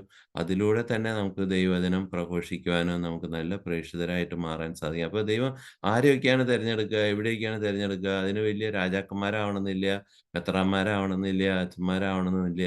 അപ്പോൾ ഈ പ്രേക്ഷിത പ്രവർത്തനം നമുക്ക് എവിടെയായിരുന്നാലും ഏതെല്ലാം സാഹചര്യങ്ങളിലായിരുന്നാലും നമുക്ക് ഇങ്ങനെ 100 അനുഭവങ്ങൾ നമ്മുടെ കാര്യങ്ങളിൽ നമുക്ക് കണ്ടെത്താനായിട്ട് സാധിക്കും. വളരെ ലളിതമായ രീതിയിൽ ജീവിക്കുന്ന പല മനുഷ്യരും അവരുടെ ജീവിത രീതി വഴിയായിട്ട് അല്ലെങ്കിൽ അവരുടെ ചില പെരുമാറ്റം വഴിയായിട്ട് അവർക്ക് യേശുവിനെ കൊടുക്കുവാനായിട്ട് കഴിഞ്ഞിട്ടുള്ള അനുഭവങ്ങൾ ധാരാളം പേരുടെ കയ്യിലുണ്ട്. ഇപ്പം എനിക്ക് ചില നഴ്സുമാരെ എനിക്കറിയാം. അവര് ഇവിടെ ജോലി ചെയ്യുമ്പഴ് അവര് സമയം കിട്ടുന്ന സമയത്ത് ചില രോഗികളുടെ അടുത്ത് പോയി അവരിങ്ങനെ പ്രാർത്ഥിക്കും. അവര് ചിലപ്പോ അവരുടെ കൂട്ടത്തില് നിന്ന് കൊന്ത ചൊല്ലും. അങ്ങനെ ചില രോഗികളോടൊക്കെ അവര് പ്രാർത്ഥിക്കാൻ താല്പര്യമുള്ളവരോടൊപ്പം പ്രാർത്ഥിക്കുന്ന അവസരങ്ങളൊക്കെ ഞാൻ കണ്ടിട്ടുണ്ട്. അപ്പൊ അതുപോലെ there are so many ways. എനിക്ക് ഇന്ന മാതിരി എന്നുള്ളത് കൃത്യമായിട്ട് പറയാനൊന്നും നമുക്ക് സാധിക്കുകയില്ല. There are various avenues God open for us. നമുക്ക് അന്വേഷിക്കുന്നവൻ കണ്ടെത്തും, മുട്ടുവിൻ തുറക്കപ്പെടും, ചോദിക്കുന്നവന് ലഭിക്കുകയും ചെയ്യും. അപ്പൊ അങ്ങനെയുള്ള ഒരു ബോധ്യത്തിലേക്ക് വന്നുകൊണ്ട് നമുക്ക് സുവിശേഷത്തിന്റെ സാക്ഷികളായി മാറാനായിട്ട് സാധിക്കട്ടെ. നമുക്ക് ഈ മിഷൻ പ്രവർത്തനത്തിലൂടെ ലോകത്തില് ഈശോയുടെ നാമം എന്നും സ്തുതിക്കപ്പെടുവാനും ആ ഈശോയുടെ നാമത്തിലൂടെ ധാരാളം പേര് അവരുടെ ആത്മരക്ഷ കണ്ടെത്തുവാനും സാധിക്കട്ടെ എന്ന് പ്രാർത്ഥിക്കുക. അപ്പം നിങ്ങൾ ഇപ്രകാരമുള്ള ഒരു സുവിശേഷ സംരംഭമാണ് ഈ നമ്മുടെ മിസിയോ. അതിലേക്ക് നിങ്ങൾ വന്ന് ഇങ്ങനെ സമയം കണ്ടെത്തി ഇത് പഠിക്കാനും പ്രാർത്ഥിക്കാനും ഒരുമിച്ച് ഇരിക്കാനും ഒക്കെ അവസരം നിങ്ങൾക്ക് കണ്ടെത്തിയതിൽ ഞാൻ നിങ്ങളെ അപ്രീഷിയേറ്റ് ചെയ്യുന്നു. ദൈവം നിങ്ങളെ സമർത്ഥമായി അനുഗ്രഹിക്കട്ടെ. നമുക്ക് പ്രാർത്ഥിക്കാം. കർത്താവായ ഈശോയെ, ഈ നല്ല ദിവസത്തിന് ഞങ്ങൾ അങ്ങയുടെ നന്ദി പറയുന്നു. അങ്ങയുടെ വചനങ്ങൾ ശ്രവിക്കുവാനും അങ്ങയെക്കുറിച്ച് അറിയുവാനും ഞങ്ങൾക്ക് ഈ മീസിയോയിലൂടെ സാധിക്കുന്നതിനെ ഓർത്ത് ഞങ്ങൾ അങ്ങയെ സ്തുതിക്കുകയും ആരാധിക്കുകയും ഞങ്ങൾ അങ്ങേക്ക് നന്ദി പറയുകയും ചെയ്യുന്നു. ഞങ്ങളോട് കൂടെ ആയിരിക്കുന്ന എല്ലാ സഹോദരി സഹോദരന്മാരെയും അവിടുന്ന് അനുഗ്രഹിക്കണമേ, ആശീർവദിക്കണമേ. ഞങ്ങൾക്ക് നേതൃത്വം നൽകുന്ന എല്ലാവരെയും അവിടുന്ന് കാത്തുകൊള്ളണമേ. ഇടർച്ചകൾക്ക് അതീതമായി അങ്ങയുടെ വചനത്തെക്കുറിച്ച് പഠിക്കുവാനും ധ്യാനിക്കുവാനും പ്രചരിപ്പിക്കുവാനും അങ്ങയുടെ ജീവിതത്തിൻ്റെ സാക്ഷികളായി മാറുവാനും ഞങ്ങളെ ഓരോരുത്തരെയും നീ ശക്തരാക്കണമേ. വളരെ ദുർബലരായിരിക്കുന്ന ഞങ്ങൾക്ക് ഞങ്ങളുടെ ജീവിത സാഹചര്യങ്ങൾ പലപ്പോഴും ഞങ്ങളെ പിന്തിരിപ്പിക്കുകയോ ഞങ്ങൾക്ക് ഈ സുവിശേഷ പ്രഘോഷണം അസാധ്യമാക്കുകയോ ചെയ്യുന്നതായ അവസരങ്ങളിൽ അവിടുന്ന് തന്നെ ഞങ്ങൾക്ക് വേണ്ട പ്രചോദനം തന്ന് ഞങ്ങളെ അങ്ങയുടെ സമാധാനത്തിൻ്റെ സുവിശേഷവൽക്കരണത്തിൻ്റെയും ഉപകരണങ്ങളാക്കി മാറ്റുകയും ചെയ്യണമെന്ന് ഞങ്ങൾ അങ്ങയോട് പ്രാർത്ഥിക്കുന്നു. കർത്താവെ, ഈ മിഷൻ പ്രവർത്തനങ്ങളിൽ ഏർപ്പെട്ടിരിക്കുന്ന എല്ലാ വ്യക്തികളെയും എല്ലാ വിധത്തിലുള്ള വ്യക്തികളെയും അവിടുന്ന് അനുഗ്രഹിച്ച് ആശീർവദിക്കണമേ. വിവിധങ്ങളായ പ്രസ്ഥാനങ്ങളിലൂടെ ഇന്ന് സഭ വളരെയധികം ശക്തി പ്രാപിക്കുവാനായിട്ട് അവിടുന്ന് ഇടയാക്കുകയും ചെയ്യണമേ. നന്മ നിറഞ്ഞ മറിയമേ സ്വസ്തി, കർത്താവ് അങ്ങയോടുകൂടെ സ്ത്രീകളിൽ അങ്ങ് അനുഗ്രഹിക്കപ്പെട്ടവളാകുന്നു. അങ്ങയുടെ ഉദരത്തിൻ ഫലമായ ഈശോ അനുഗ്രഹിക്കപ്പെട്ടവനാകുന്നു. പരിശുദ്ധ മറിയമേ തമ്പുരാന്റെ അമ്മേ, ഭാവികളായ ഞങ്ങൾക്ക് വേണ്ടി ഇപ്പോഴും ഞങ്ങളുടെ മരണസമയത്തും തമ്പുരാനോട് അപേക്ഷിച്ചോളാൻ. ഈശോമിശിഹായുടെ വാഗ്ദാനങ്ങൾക്ക് ഞങ്ങൾ യോഗ്യരാകുവാൻ സർവേശ്വരന്റെ പരിശുദ്ധ മാതാവേ ഞങ്ങൾക്ക് വേണ്ടി അപേക്ഷിക്കുന്നു. നമ്മുടെ കർത്താവ് ഈശോമിശിഹായുടെ കൃപയും പിതാവായ ദൈവത്തിന്റെ സ്നേഹവും പരിശുദ്ധാത്മാവിന്റെ സഹവാസവും നാം എല്ലാവരോടും കൂടി ഉണ്ടായിരിക്കട്ടെ, ഇപ്പോഴും എപ്പോഴും എന്നേക്കും. ആമേൻ. ആയിരിക്കട്ടെ. പിതാവ് ഒത്തിരി ഒത്തിരി സന്തോഷം, പിതാവ് ഈ തിരക്കിനിടയിൽ ഓടി വരുന്നതിന്. താങ്ക് യു കേട്ടോ.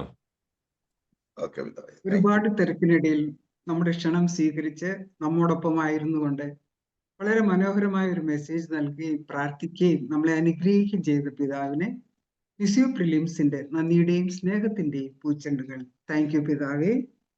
താങ്ക് യു കേട്ടോ. Very good.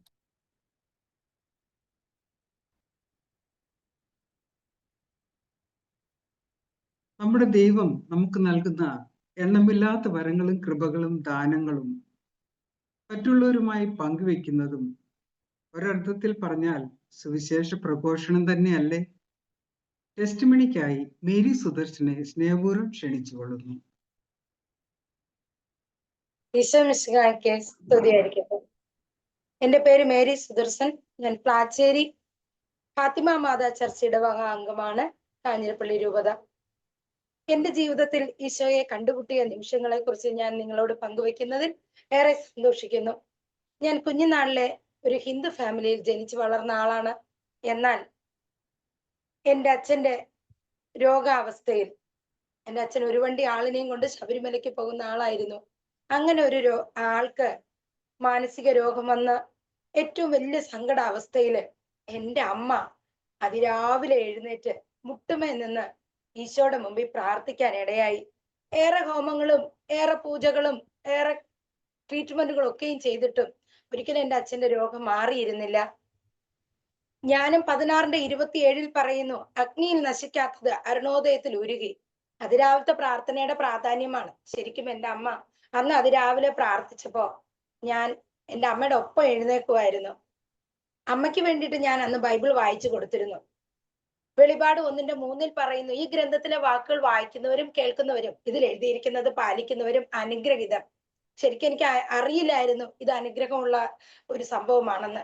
അറിയാതെയാണെങ്കിൽ അന്ന് എൻ്റെ അമ്മയ്ക്ക് ഞാൻ ആ വായിച്ചു കൊടുത്ത വചനത്തെ കുറിച്ച് നല്ലതാമേ എന്ന് ഞാൻ പറഞ്ഞിരുന്നു. കുറെ നാളുകൾ കഴിഞ്ഞപ്പോഴത്തേന് എൻ്റെ ചെറുപ്രായത്തിൽ തന്നെ ഞാൻ എൻ്റെ വീട്ടിൽ നിന്ന് ഇറങ്ങി. ഞാൻ പ്രേമിച്ച് ഒരു മകന്റെ ഒപ്പം ഇറങ്ങിപ്പോയി. അത് എൻ്റെ അമ്മയ്ക്ക് താങ്ങാവുന്നതിന്റെ അപ്പുറത്തായിപ്പോയി. ഒത്തിരി കഷ്ടപ്പെട്ട് ഞങ്ങളെ വളർത്തിയതാ. ഈ മകൾ ഇങ്ങനെ ചെയ്തല്ലോ എന്നോർത്തിന് എൻ്റെ അമ്മ എന്നോട് 13 വർഷം മിണ്ടിയേ ഇല്ല. എൻ്റെ ഭർത്താവ് ഒരു കത്തോലിക്ക കുടുംബത്തിൽ ജനിച്ച് വളർന്ന ആളാണെങ്കിലും അവർ തീക്ഷ്ണമായിട്ട് ഈശോയെ അറിയുന്നവരല്ലായിരുന്നു. അവർ പൂർണ്ണ മനസ്സോടെ, പൂർണ്ണ ആത്മാവോടെ, പൂർണ്ണ ഹൃദയത്തോടു കൂടെ ഈശോയിൽ ശരണപ്പെട്ടവരല്ലായിരുന്നു. അങ്ങനെ വ്യർത്ഥ വിഗ്രഹങ്ങളുടെ പുറകെ പോകുന്ന ഒരു കുടുംബ പശ്ചാത്തലമായിരുന്നു അവരുടേത്. എന്നാൽ ഞാൻ ഇവരുടെ കുടുംബത്തിൽ വന്നു കഴിഞ്ഞിട്ടും എനിക്കും ഈശോയെ അറിയില്ല. ഞാൻ ഈശോയോട് കുഞ്ഞിനെ പ്രാർത്ഥിച്ചിട്ടുണ്ടെങ്കിലും ഇതാണ് ദൈവമെന്നോ ആകാശത്തിന്റെ കീഴെ മനുഷ്യരക്ഷയ്ക്കായി ഭൂമിക്ക് മുകളിൽ നൽകപ്പെട്ട ഏകനാമം ഈശോയുടെ നാമമാണ് എന്നൊന്നും എനിക്കറിയില്ല. ഞാനും അങ്ങനെ കടന്നുപോയി. എന്നാ ഹോസിയ 2:14 പറയുന്നു, അവളെ വശീകരിച്ച് ഞാൻ വിജന പ്രദേശത്തേക്ക് കൊണ്ടുവരും. അവിടെ വെച്ച് ഞാൻ അവളോട് കൃത്യമായി സംസാരിക്കും. അവൾക്ക് നഷ്ടപ്പെട്ട മുന്തിരിത്തോട്ടം അവിടെ വെച്ച് ഞാൻ അവൾക്ക് തിരികെ കൊടുക്കും. മേലിൽ എന്റെ ബാല എന്ന് വിളിക്കുകയില്ല, എന്റെ പ്രിയതമ എന്ന് വിളിച്ച് അവൾ പ്രാർത്ഥിക്കും. ഞാൻ തമിഴ്നാട്ടിലെ നിന്ന് കേരളത്തിലേക്ക് പറിച്ചു നടപ്പെട്ടു. ഇവിടെ വന്നും ഒത്തിരി അമ്പലത്തിലെല്ലാം പോയി അങ്ങനെ പൂജയും വഴിപാടും ചെയ്ത് നടന്നു. എൻ്റെ അമ്മ എന്നോട് മിണ്ടണം, ഇതായിരുന്നു എൻ്റെ ഏറ്റവും വലിയൊരു ആഗ്രഹം. സാധിച്ചില്ല. ഏറെ പ്രാർത്ഥിച്ചിട്ടും ഒരു രക്ഷയില്ല. അങ്ങനെ ഇരിക്കെ 13 വർഷം എൻ്റെ അമ്മ എന്നോട് മിണ്ടാതിരിക്കുന്ന സമയത്ത് എനിക്ക് 2 പെൺകുഞ്ഞുങ്ങൾ ഉണ്ടായി. എൻ്റെ ജീവിതത്തിൽ ഒത്തിരി കാര്യങ്ങൾ സംഭവിച്ചു. അതാണ് പറയുന്നത്, ജോഷുവ 1:3 പറയുന്നത്, കാലുകുന്ന് കുത്തുന്ന ദേശം നിനക്ക് ഞാൻ അവകാശമായിട്ട് തരും. അങ്ങനെ എനിക്ക് ഈ ദേശത്ത് ചെറിയൊരു തുണ്ട് മണ്ണ് വാങ്ങാനും അവിടെ ഒരു ചെറിയൊരു ഭവനം പണിയാനും ഒക്കെ മാതാവ് ഈശോയെ അനുഗ്രഹിച്ചിട്ടുണ്ട്. പക്ഷെ എനിക്ക് അറിവില്ല. ഒടുവിലാണ് ഉണർന്നത്. കാലാപുറക്കുന്നവരുടെ ഇടയിൽ മുന്തിരിപ്പഴം ശേഖരിക്കുന്നവരുടെ കൂട്ടത്തിൽ ഞാൻ പിന്നിലായിരുന്നു. എങ്കിലും കർത്താവിന്റെ അനുഗ്രഹ നിമിത്തം ഞാൻ മുൻപന്തിയിലെത്തി മുന്തിരിപ്പഴം ശേഖരിച്ച് ചക്ക് നിറച്ചു. പ്രഭാഷകൻ 33:16-17 വചനം. ശരിക്കും ഞാൻ ഏറെ സങ്കടത്തിലൂടെ കടന്നു പോകുന്ന സമയത്ത് എൻ്റെ അമ്മ എന്നോട് സംസാരിക്കണം എന്നുള്ള ഒറ്റ കാര്യത്തോടുകൂടെ ഞാൻ മണർകാട് പള്ളിയിൽ 8 നോമ്പെടുത്ത് 8-ൽ ഒരു ദിവസം പള്ളിക്ക് ചുറ്റുമുട്ട നടന്ന് മാതാവിനോട് പ്രാർത്ഥിച്ചു. പ്രാർത്ഥന ദൈവം കേട്ടു. കറക്റ്റ് 8-ാം പക്കം എൻ്റെ അമ്മ പറഞ്ഞു, മോനെ വീട്ടിൽ വാ. എന്റെ ജീവിതത്തിൽ അതിനുശേഷം ഒത്തിരി നന്മകൾ വരാൻ തുടങ്ങി. 50 പേരിൽ ഒരാളായിട്ട് തയ്യൽ പഠിച്ച് സ്വന്തമായിട്ട് തയ്യൽ കടയിട്ടു. കുഞ്ഞുനാളിൽ ഉണ്ടായിരുന്ന യൂറിനൽ ഇൻഫെക്ഷന്റെ രോഗാവസ്ഥ എന്നെ വിട്ട് മാറിപ്പോയി. എന്റെ ഭർത്താവ് ചെറിയൊരു സ്മോൾ അടി ഉണ്ടായിരുന്നു, അതിനുശേഷം മാറിപ്പോയി. ലോൺ എടുത്തിട്ടായിരുന്നു ഭവനം പണിതിരുന്നത്, ലോൺ എഴുതി തള്ളി ആധാരം തിരിച്ചു കിട്ടി. ഇങ്ങനെ എന്റെ ജീവിതത്തിൽ അനേകം നന്മകൾ വന്നു. ഞാൻ അറിയുന്നില്ല ഈശോയാണ് എനിക്ക് ചെയ്തു തന്നത് ഇതൊന്നും. എന്നിട്ട് ഞാൻ വീണ്ടും അമ്പലത്തിൽ പോയി പ്രാർത്ഥിക്കുകയും ഒരുപാട് പൂജകൾ ചെയ്യുകയും ഒക്കെ ചെയ്യാണ്. എന്റെ ചേട്ടന് പാൻക്രിയാസിന് നീർക്കെട്ട് വന്ന് ചേട്ടൻ ഹോസ്പിറ്റലിൽ അഡ്മിറ്റ് ആയി. അപ്പൊ ചേട്ടൻ പറയണ ഇതിൽ അമ്പലത്തിൽ ചെന്ന് നോക്കാം. അങ്ങനെ നോക്കി ഒരാൾ പറഞ്ഞു, ഒരു തിരുമേനി പറഞ്ഞു, നിങ്ങൾ എല്ലാ ആഴ്ചയിലും വന്ന് ഈ പൂജയും വഴിപാടും ചെയ്യും. ആഴ്ചയിൽ 500 രൂപ വെച്ച്. അയാൾക്ക് കൃത്യമായിട്ട് ഞാൻ ചിട്ടി കിട്ടി പോന്നു. എന്നാ ഒരു സങ്കടാവസ്ഥ വരുമ്പോ ഓടി അയാളോട് ചെന്ന് പറയാൻ പറഞ്ഞു, നല്ല സമയമാ, നിങ്ങൾ ഈ പൂജ മുടക്കല്ലേ, കൃത്യമായിട്ട് ചെയ്യണം, ഞാനേ ചെയ്താലേ ശരിയാവുള്ളൂ എന്നും പറഞ്ഞ് ഈ മനുഷ്യൻ ഞങ്ങളെ കൃത്യമായിട്ട് ഈ ഒരു പ്രോസസ്സിലേക്ക് കടത്തിക്കൊണ്ടിരുന്നു. അപ്പൊ എനിക്ക് ഒരു പ്രാവശ്യം തോന്നി, ഇയാൾ മരിച്ചാൽ ഞാൻ ആരുടെ പുറകെ പോകും എന്ന ഒരു ചിന്ത എനിക്ക് വന്നത് ശരിക്കും ഈശോ എന്നെ തോന്നിപ്പിച്ചതാണ്. അങ്ങനെ ഞാൻ ഇയാളുടെ അടുത്ത് പോകുന്നത് പതിയെ നിർത്തി. എന്നാൽ ഞാൻ അവിശ്വസ്തത കാണിച്ചിട്ട് ദൈവം എന്നോട് വിശ്വസ്തനായിരുന്നു കേട്ടോ. അതാണ് സാധു വിധവ സ്ത്രീ അല്ലാത്ത മനുഷ്യനെയോ ദൈവത്തെയോ മാനിക്കാത്ത രാജാവിനോട് നീതി നടത്തി തരാൻ രാവും പകലും വിളിച്ചപേക്ഷിച്ചപ്പോൾ നീതിരഹിതനായ രാജാവ് നീതി നടത്തി കൊടുത്തുവെങ്കിൽ ശക്തനായ ദൈവം തന്റെ വിളിക്കപ്പെട്ട ജനത്തിനായി സർവ്വതും നന്മയ്ക്കായി ചെയ്തു തരികയില്ലേ. അതിന് കാലവിളംബം വരുത്തുമോ എങ്കിൽ മനുഷ്യപുത്രൻ വരുമ്പോൾ ഈ ഭൂമിയിൽ വിശ്വാസം കണ്ടെത്തുമോ. ഞാൻ അവിശ്വസ്തത കാണിച്ചിട്ടും സർവശക്തനായ ദൈവം വിശ്വസ്തനായിരുന്നു. അവിടുന്ന് എന്റെ കാര്യത്തിലെല്ലാം ശ്രദ്ധാലുവായിരുന്നു. ഞാൻ തിരിച്ചറിയാൻ വൈകിപ്പോയി. അങ്ങനെ ഞാൻ ഒന്നുമില്ലാതെ തമിഴ്നാട്ടിൽ നിന്ന് കേരളത്തിൽ വന്നതാണ്. എൻ്റെ അമ്മയോ എൻ്റെ ചേട്ടനമ്മയോ അവരാരും ഞങ്ങൾക്ക് ഒന്നുമേ തന്നിട്ടില്ല. പക്ഷെ ദൈവം ഞങ്ങളെ കരുതിയിട്ടുണ്ടായിരുന്നു. അങ്ങനെ ഞാൻ എൻ്റെ മകളെ കാനഡയ്ക്ക് വിട്ട് പഠിപ്പിക്കാനായിട്ട് ഒരുക്കി. ആദ്യത്തെ കുഞ്ഞിന്റെ IELTS റിസൾട്ട് വരുന്ന ദിവസം ഞാൻ എൻ്റെ കൂട്ടുകാരി ചേച്ചി എന്നെ കൊണ്ട് ഈ മണർകാട് പള്ളിയിൽ മാതാവിന്റെ മുമ്പിൽ നിർത്തിയിട്ടുണ്ട്. പക്ഷെ മാതാവിനോട് എനിക്ക് ഒരു വാക്ക് പോലും, അമ്മ എൻ്റെ കുഞ്ഞിന് നല്ല മാർക്ക് വേണമെന്നോ വിജയിക്കണമെന്നോ പറയാനേ എനിക്ക് തോന്നുന്നില്ല. അവിടുന്ന് വേഗം വീട്ടിൽ വന്ന് ഈ പൂജയും വഴിപാടെല്ലാം ചെയ്ത് ശരിക്കും പറഞ്ഞാൽ ഞാൻ ഒരു കെട്ടപ്പെട്ട അവസ്ഥയായിരുന്നു. ഈശോയിൽ ഒട്ടുമേ ഞാൻ വിശ്വസിക്കുന്നില്ലായിരുന്നു. മാതാവിനോട് പ്രാർത്ഥന നിർത്തി. മൊത്തത്തിൽ ഞാൻ ഇവിടെ റോഡിൽ നിന്ന് പ്രസംഗിക്കുന്നവർ പറയും കർത്താവിനെ രുചിച്ചറിയുവൻ. ഞാൻ ചക്കയും മാങ്ങയുമാണ് രുചിച്ചറിയാൻ. ഈ വചനോത്സവത്തിന്റെ ബുക്ക് കൊണ്ട് തരുമ്പോഴത്തേന് ഇതെനിക്ക് വേണ്ട, ഞാൻ ഇവിടെ ഇട്ട് ചവിട്ടിയാ എനിക്ക് ദോഷമാണ് എന്നും പറഞ്ഞ് മൊത്തത്തിൽ ഞാൻ ഈശോയിൽ നിന്ന് അകന്ന് ദൂരം മാറി. ഞാൻ വ്യർത്ഥ വിഗ്രഹങ്ങളെ ആരാധിച്ച് വിലകെട്ട ജീവിതം ജീവിച്ച് ഞാൻ ഇങ്ങനെ പോകുന്ന സമയത്തും ദൈവം എന്നെ അത്രമാത്രം കരുതിയിരുന്നു. കുഞ്ഞിന്റെ IELTS പരീക്ഷ അവൾക്ക് ആദ്യം ഒന്നും മാർക്ക് കിട്ടുന്നില്ല. Last 6 point മാർക്കേ കിട്ടിയെന്നുള്ളൂ. 6.5 വേണം. എന്നാൽ അത് കിട്ടാതിരുന്നിട്ടും ക്യുബക്കിലേക്ക് അവൾക്ക് അഡ്മിഷൻ കിട്ടി. അങ്ങനെ അവളുടെ പഠനം മുന്നോട്ട് പോയി. എൻഡ് വരെ എത്തിയെങ്കിലും അവൾക്ക് തടസ്സം വന്നു. ആ തടസ്സം എന്നെ വല്ലാതെ വലച്ചു. ഞാൻ അത്രയും നാളും ഒരിക്കലും ആരുടെ മുമ്പിലും തല കുനിയാനോ സങ്കടപ്പെടാനോ ഒന്നും നിന്നു കൊടുക്കാത്ത ഞാൻ അന്ന് ആദ്യമായിട്ട് കരയാൻ തുടങ്ങി. എനിക്കറിയില്ല. എൻ്റെ മകൾ എന്നോട് വന്ന് പറയാണ്, അമ്മ ഉടമ്പടി എടുത്ത് പ്രാർത്ഥിക്കാൻ, ദൈവം നമ്മളെ സമീപിക്കും, ദൈവം നമുക്ക് വിടുതൽ തരും, അങ്ങനെ എനിക്ക് കാനഡയ്ക്ക് പോകാൻ സാധിക്കുമെന്ന്. പെട്ടെന്ന് പോയി പ്രാർത്ഥിക്കാൻ തുടങ്ങി. ഈശോയുടെ തിരുഹൃദയത്തിന്റെ ആ ഫോട്ടോ അത് ഞാൻ ഒരു പ്രാവശ്യം എടുത്ത് കത്തിച്ച് കളഞ്ഞിട്ടുണ്ട്. ശരിക്കും ഞാൻ ദൈവത്തിൽ നിന്ന് മാറി നടന്നവളാ. ഞാൻ ചെന്ന് ഈശോയുടെ ക്രൂശിത രൂപം കണ്ടപ്പോ എനിക്ക് എങ്ങുന്നില്ലാത്ത സങ്കടമാണ്. ഈശോയോട് ഞാൻ പറഞ്ഞു, ഈശോ ഞാൻ നിന്നെ അറിഞ്ഞില്ല ഈശോ, നീ എന്റെ കുഞ്ഞിലെ മുതൽക്ക് എൻ്റെ അമ്മയുടെ ഉദരത്തിൽ രൂപം കൊള്ളുന്നതിന് മുന്നമേ നീ എന്നെ കണ്ടു, പക്ഷെ ഞാൻ അറിഞ്ഞില്ല, ഞാൻ വൈകിപ്പോയി, എനിക്ക് അറിയില്ലായിരുന്നു. കണ്ണുനീരോടുകൂടെ പ്രാർത്ഥിക്കാൻ തുടങ്ങി. ദൈവം എന്നെ വിടുവിച്ചു, എന്റെ ജീവിതത്തിൽ ഇടപെട്ടു. എന്റെ കുഞ്ഞു കാനഡയ്ക്ക് പോയില്ല, പക്ഷെ ഞാൻ ഇന്ന് ഈശോയിലാണ്. എന്റെ മകള് മാമുദീസ മുങ്ങി, എന്റെ ചേട്ടൻ ഓൾറെഡി മാമുദീസ മുങ്ങിയ ആളാണ്. ഇന്ന് ഞങ്ങള് കൃത്യമായിട്ട് എല്ലാ ദിവസവും ഞാൻ പോയി വിശുദ്ധ കുർബാന സ്വീകരിക്കുന്നുണ്ട്. എന്റെ മകളുടെ ആദ്യ കുർബാനയുടെ നാൾ അടുത്ത മാസമാണെന്ന് തീരുമാനിച്ചുറപ്പിച്ചിട്ടുണ്ട്. ശരിക്കും ഈശോ എന്റെ ജീവിതത്തിൽ ഇടപെട്ടു. അത് ഞാൻ തിരിച്ചറിഞ്ഞു. എന്ന് ഞാൻ ഈശോയെ തിരിച്ചറിഞ്ഞു, എന്ന് ഞാൻ ഈശോയുടെ മുമ്പിൽ മുട്ടുകുത്തി ആ പാദത്തിൽ താഴെ ചെന്ന് എന്റെ തല മുട്ടിച്ച് എന്ന് ഞാൻ പ്രാർത്ഥിച്ചോ, അന്ന് മുതൽ ഈശോയാണ് എന്റെ ഏകദൈവം എന്നുള്ള ആ ഉറച്ച ബോധ്യത്തിലേക്ക് ഞാൻ വന്നു. അതാണ് പത്രോസ് നേരെ വെളുക്കോളം മീൻ പിടിച്ചു, ഒന്നും ലഭിച്ചില്ല. വെളുപ്പിനെ ഈശോ പടകി വന്നിട്ട് പറയാണ്, ആഴത്തിലേക്ക് നീക്കി വല ഇറക്കി. അവിടെ ഇറക്കിയപ്പോ ഏറെ മീനിനെ കിട്ടി. അയ്യോ ഞാൻ പാവിയാകുന്നതിന്റെ അകന്നു പോകണേ, ഇല്ല ഇനി ഞാൻ നിന്നെ മനുഷ്യനെ പിടിപ്പിക്കുന്നവനാക്കും എന്ന് പറഞ്ഞു. അത് ഉറച്ച അവിടുന്ന് എന്നോട് പറഞ്ഞു. ഞാൻ അന്ന് തൊട്ട് ഇന്ന് വരെ ഈ നിമിഷം വരെ എന്റെ കടയിലാട്ടെ, ഞാൻ ജോലി ചെയ്യുന്ന സമയത്ത്, ഞാൻ എവിടെയും യാത്ര പോകുമ്പോൾ എവിടെ വെച്ച് ആരെ കണ്ടാലും ഈശോയെ കൊടുക്കാതെ അവരെ വിടാൻ എനിക്ക് മനസ്സില്ല. അങ്ങനെ ഞാൻ എല്ലാവരിലേക്കും ഈശോയെ കൊടുക്കുന്ന ഒരു ജീവിതം എന്റെ ജീവിതത്തിലേക്ക് മാറിക്കിട്ടി. അങ്ങനെ ഞാൻ ഈശോയെ കൊടുക്കുന്നവളായിട്ട് മാറി. ഇന്ന് എന്റെ ജീവിതത്തിൽ 10-30 രോഗികൾ, കിടപ്പിലായ രോഗികൾ, എനിക്ക് ഒരു കൂട്ടായ്മയുണ്ട് വചനവീടെന്നാണ്. അവരുടെ കൂടെ ഇരുന്ന് എല്ലാ ദിവസവും 1 മണിക്കൂർ നേരം മുട്ടുമേൽ നിന്ന് ഈശോയുടെ വചനം വായിക്കാൻ ഇന്ന് ഞാൻ 5ാമത്തെ ട്രിപ്പാണ് ബൈബിൾ വായിച്ചുകൊണ്ടിരിക്കുന്നത്. ജോഷുവയുടെ പുസ്തകം. ശരിക്കും പറഞ്ഞാൽ ദൈവം എന്നിൽ ഇടപെട്ടു എന്നുള്ള ഉറച്ച ബോധ്യം എനിക്ക് എന്ന് കിട്ടിയോ അന്ന് തൊട്ട് ഞാൻ ഈ ഒരു വഴിയിലാണ്. ഞാൻ മിസിയോയിലെ 7ാമത്തെ ബാച്ച് മുതൽക്കാണ് ഉള്ളത്. ഞാൻ മിസിയോയിൽ ജോയിൻ ചെയ്ത് കഴിഞ്ഞിട്ടാണ് ഞാൻ മാമോദിസ മുങ്ങിയത്. ശരിക്കും ഓരോ പ്രാവശ്യവും ബൈബിൾ വായിച്ച് തീർക്കുന്ന സമയത്ത് ദൈവം എന്റെ ജീവിതത്തിൽ ഇടപെടുന്നത് ഞാൻ വ്യക്തമായിട്ട് മനസ്സിലാക്കിയിട്ടുണ്ട്. ദൈവവചനത്തിന് 1000 നന്ദി പറയുന്നു. ശരിക്കും എനിക്ക് എങ്ങനെ പ്രാർത്ഥിക്കണം ഒന്നും എനിക്കറിയില്ലായിരുന്നു. ഞാൻ ഇങ്ങനെ പ്രാർത്ഥിക്കും, ബലഹീനതയിൽ വേണ്ട വിധം പ്രാർത്ഥിക്കേണ്ടത് എങ്ങനെയെന്ന് എനിക്ക് അറിഞ്ഞുകൂടാ. അവാച്യമായ നെടുവീർപ്പുകളാൽ ആത്മാവ് തന്നെ എനിക്ക് മധ്യസ്ഥം വഹിക്കുമെന്ന് പൂർണ്ണമായിട്ട് എനിക്ക് മനസ്സിലാക്കി ദൈവം തന്നു. എന്റെ കഷ്ടതയുടെ നാളുകളിൽ എനിക്ക് കർത്താവ് എനിക്ക് കഷ്ടതയുടെ അപ്പവും ക്ലേശത്തിന്റെ ജലവും നൽകിയാലും എന്റെ ഗുരു എന്നിൽ നിന്ന് മറഞ്ഞിരിക്കുകയില്ല. നീ വലത്തോട്ടോ ഇടത്തോട്ടോ തിരുമ്പ നിന്റെ കാതുകൾ പിന്നിൽ നിന്ന് ഒരു സ്വരം ശ്രവിക്കും, ഇതാണ് വഴി, ഇതിലെ പോവുക.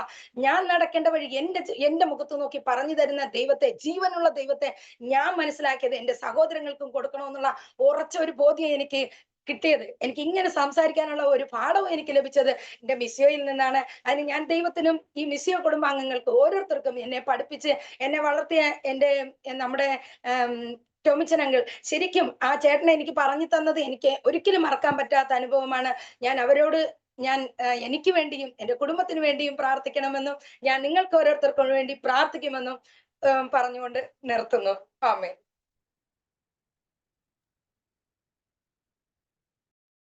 അഗ്നിയിൽ നശിക്കാത്തത് അരുണോദയത്തിൽ ഉരുകി. മനോഹരമായ വചനം. ദൈവത്തിന്റെ പ്ലാനും പദ്ധതിയും എങ്ങനെ തന്റെ ജീവിതത്തെ മാറ്റിമറിച്ചു എന്നും തന്റെ ജീവിതത്തിൽ ഉടനീളം അനുഭവിച്ച ദൈവ സ്നേഹാനുഭവം നമ്മളുമായി പങ്കുവെച്ച മേരി സുദർശന് ഒത്തിരി നന്ദി. സങ്കീർത്തനം 119, 105. അങ്ങയുടെ വചനം എന്റെ പാദങ്ങൾക്ക് വിളക്കും വഴിയിൽ പ്രകാശവുമാകുന്നു. അതെ, ദൈവം പ്രകാശമാണ്, അതുപോലെ തന്നെ ദൈവവചനവും. ആ ദിവ്യപ്രകാശത്തിലേക്ക് നമ്മൾ ഏവരെയും നയിക്കുവാനായി പോകുന്നു ടോജി മാത്യു സ്ലൈഡ് പ്രസന്റേഷനിലൂടെ. കൂടുതൽ ഡീറ്റെയിൽ ആയി ഇന്നത്തെ നിത്യസത്യമായ ഇവാഞ്ചലൈസേഷനെ പറ്റി നമുക്ക് മനസ്സിലാക്കുവാൻ ഈ സ്ലൈഡ് പ്രസന്റേഷനിലൂടെ നമുക്ക് സാധിക്കുമെന്ന് വിശ്വസിക്കുന്നു. Over to Toji Mathew. Thank you Ani ചേച്ചി. ശംഷിയായിക്ക് സ്തുതിയായിരിക്കട്ടെ. കഴിഞ്ഞ ഏതാനും ആഴ്ചകളിലൂടെ നമ്മൾ മനസ്സിലാക്കി ദൈവം നമ്മളെ ഓരോരുത്തരെയും എത്രമാത്രം സ്നേഹിക്കുന്നുവെന്നും അവിടുത്തെ സ്നേഹം എത്രത്തോളം അനന്തമാണെന്നൊക്കെ നമ്മൾ മനസ്സിലാക്കി. എന്നാൽ നമുക്ക് ആ ഒരു ദൈവസ്നേഹം അനുഭവിക്കാൻ പറ്റാത്തതിന്റെ കാരണം നമ്മുടെ പാപാവസ്ഥയാണെന്നും എന്നാൽ നമ്മുടെ കർത്താവ് ഈശോ മിശിഹ 2000 വർഷങ്ങൾക്ക് മുമ്പ് തന്റെ കുരിശു മരണം വഴി നമുക്ക് എല്ലാവർക്കും രക്ഷ നേടിത്തന്നതാണെന്നും കഴിഞ്ഞ ക്ലാസ്സുകളിലൂടെയൊക്കെ നമ്മൾ മനസ്സിലാക്കി. അതുകൊണ്ട് നമ്മൾ ചെയ്യേണ്ടത് നമ്മുടെ പാപങ്ങളൊക്കെ ഓർത്ത് അനുതപിച്ച് മാനസാന്തരപ്പെട്ടുകൊണ്ട് നമ്മുടെ കർത്താവിനെ നമ്മുടെ ഹൃദയത്തിൽ വിശ്വസിച്ചുകൊണ്ട് അവിടുത്തെ അതിരം കൊണ്ട് ഏറ്റു പറഞ്ഞു കഴിയുമ്പോൾ അവിടുത്തെ നിത്യസഹായകനായ പരിശുദ്ധാത്മാവിനെ നമ്മുടെ മേൽ വർഷിക്കുമെന്നും നാം മനസ്സിലാക്കുകയുണ്ടായി. പരിശുദ്ധാത്മാവ് വന്നു കഴിയുമ്പോൾ ഒരു കൂട്ടായ്മയോട് ചേർന്ന് നിന്നുകൊണ്ട് എപ്രകാരം ദൈവസ്നേഹത്തിൽ സ്വയം വളരാനും മറ്റുള്ളവരെ വളർത്തുവാനും സാധിക്കുമെന്നും കഴിഞ്ഞ ആഴ്ചയിലെ ക്ലാസ്സിലൂടെ നമ്മൾ മനസ്സിലാക്കി. ഇന്ന് നമ്മൾ മനസ്സിലാക്കാൻ പോകുന്നത് അവസാനത്തെ നിത്യസത്യമായ സുവിശേഷ പ്രഘോഷണത്തെ കുറിച്ചാണ്.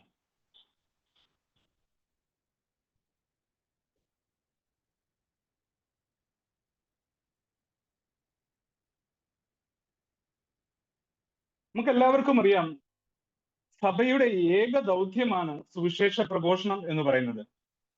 സഭയുടെ ഏക ദൗത്യം എന്ന് പറയുമ്പോൾ നമുക്കൊക്കെ ആദ്യം മനസ്സിലാക്കി വരുന്നത് കുറെ അച്ഛന്മാരുടെയും കുറെ കന്യാസ്ത്രീകളുടെയും ഒക്കെ കടമയാണ് എന്നാണ് നമുക്കൊക്കെ ആദ്യമേ മനസ്സിലേക്ക് കടന്നു വരുന്ന ചിന്ത.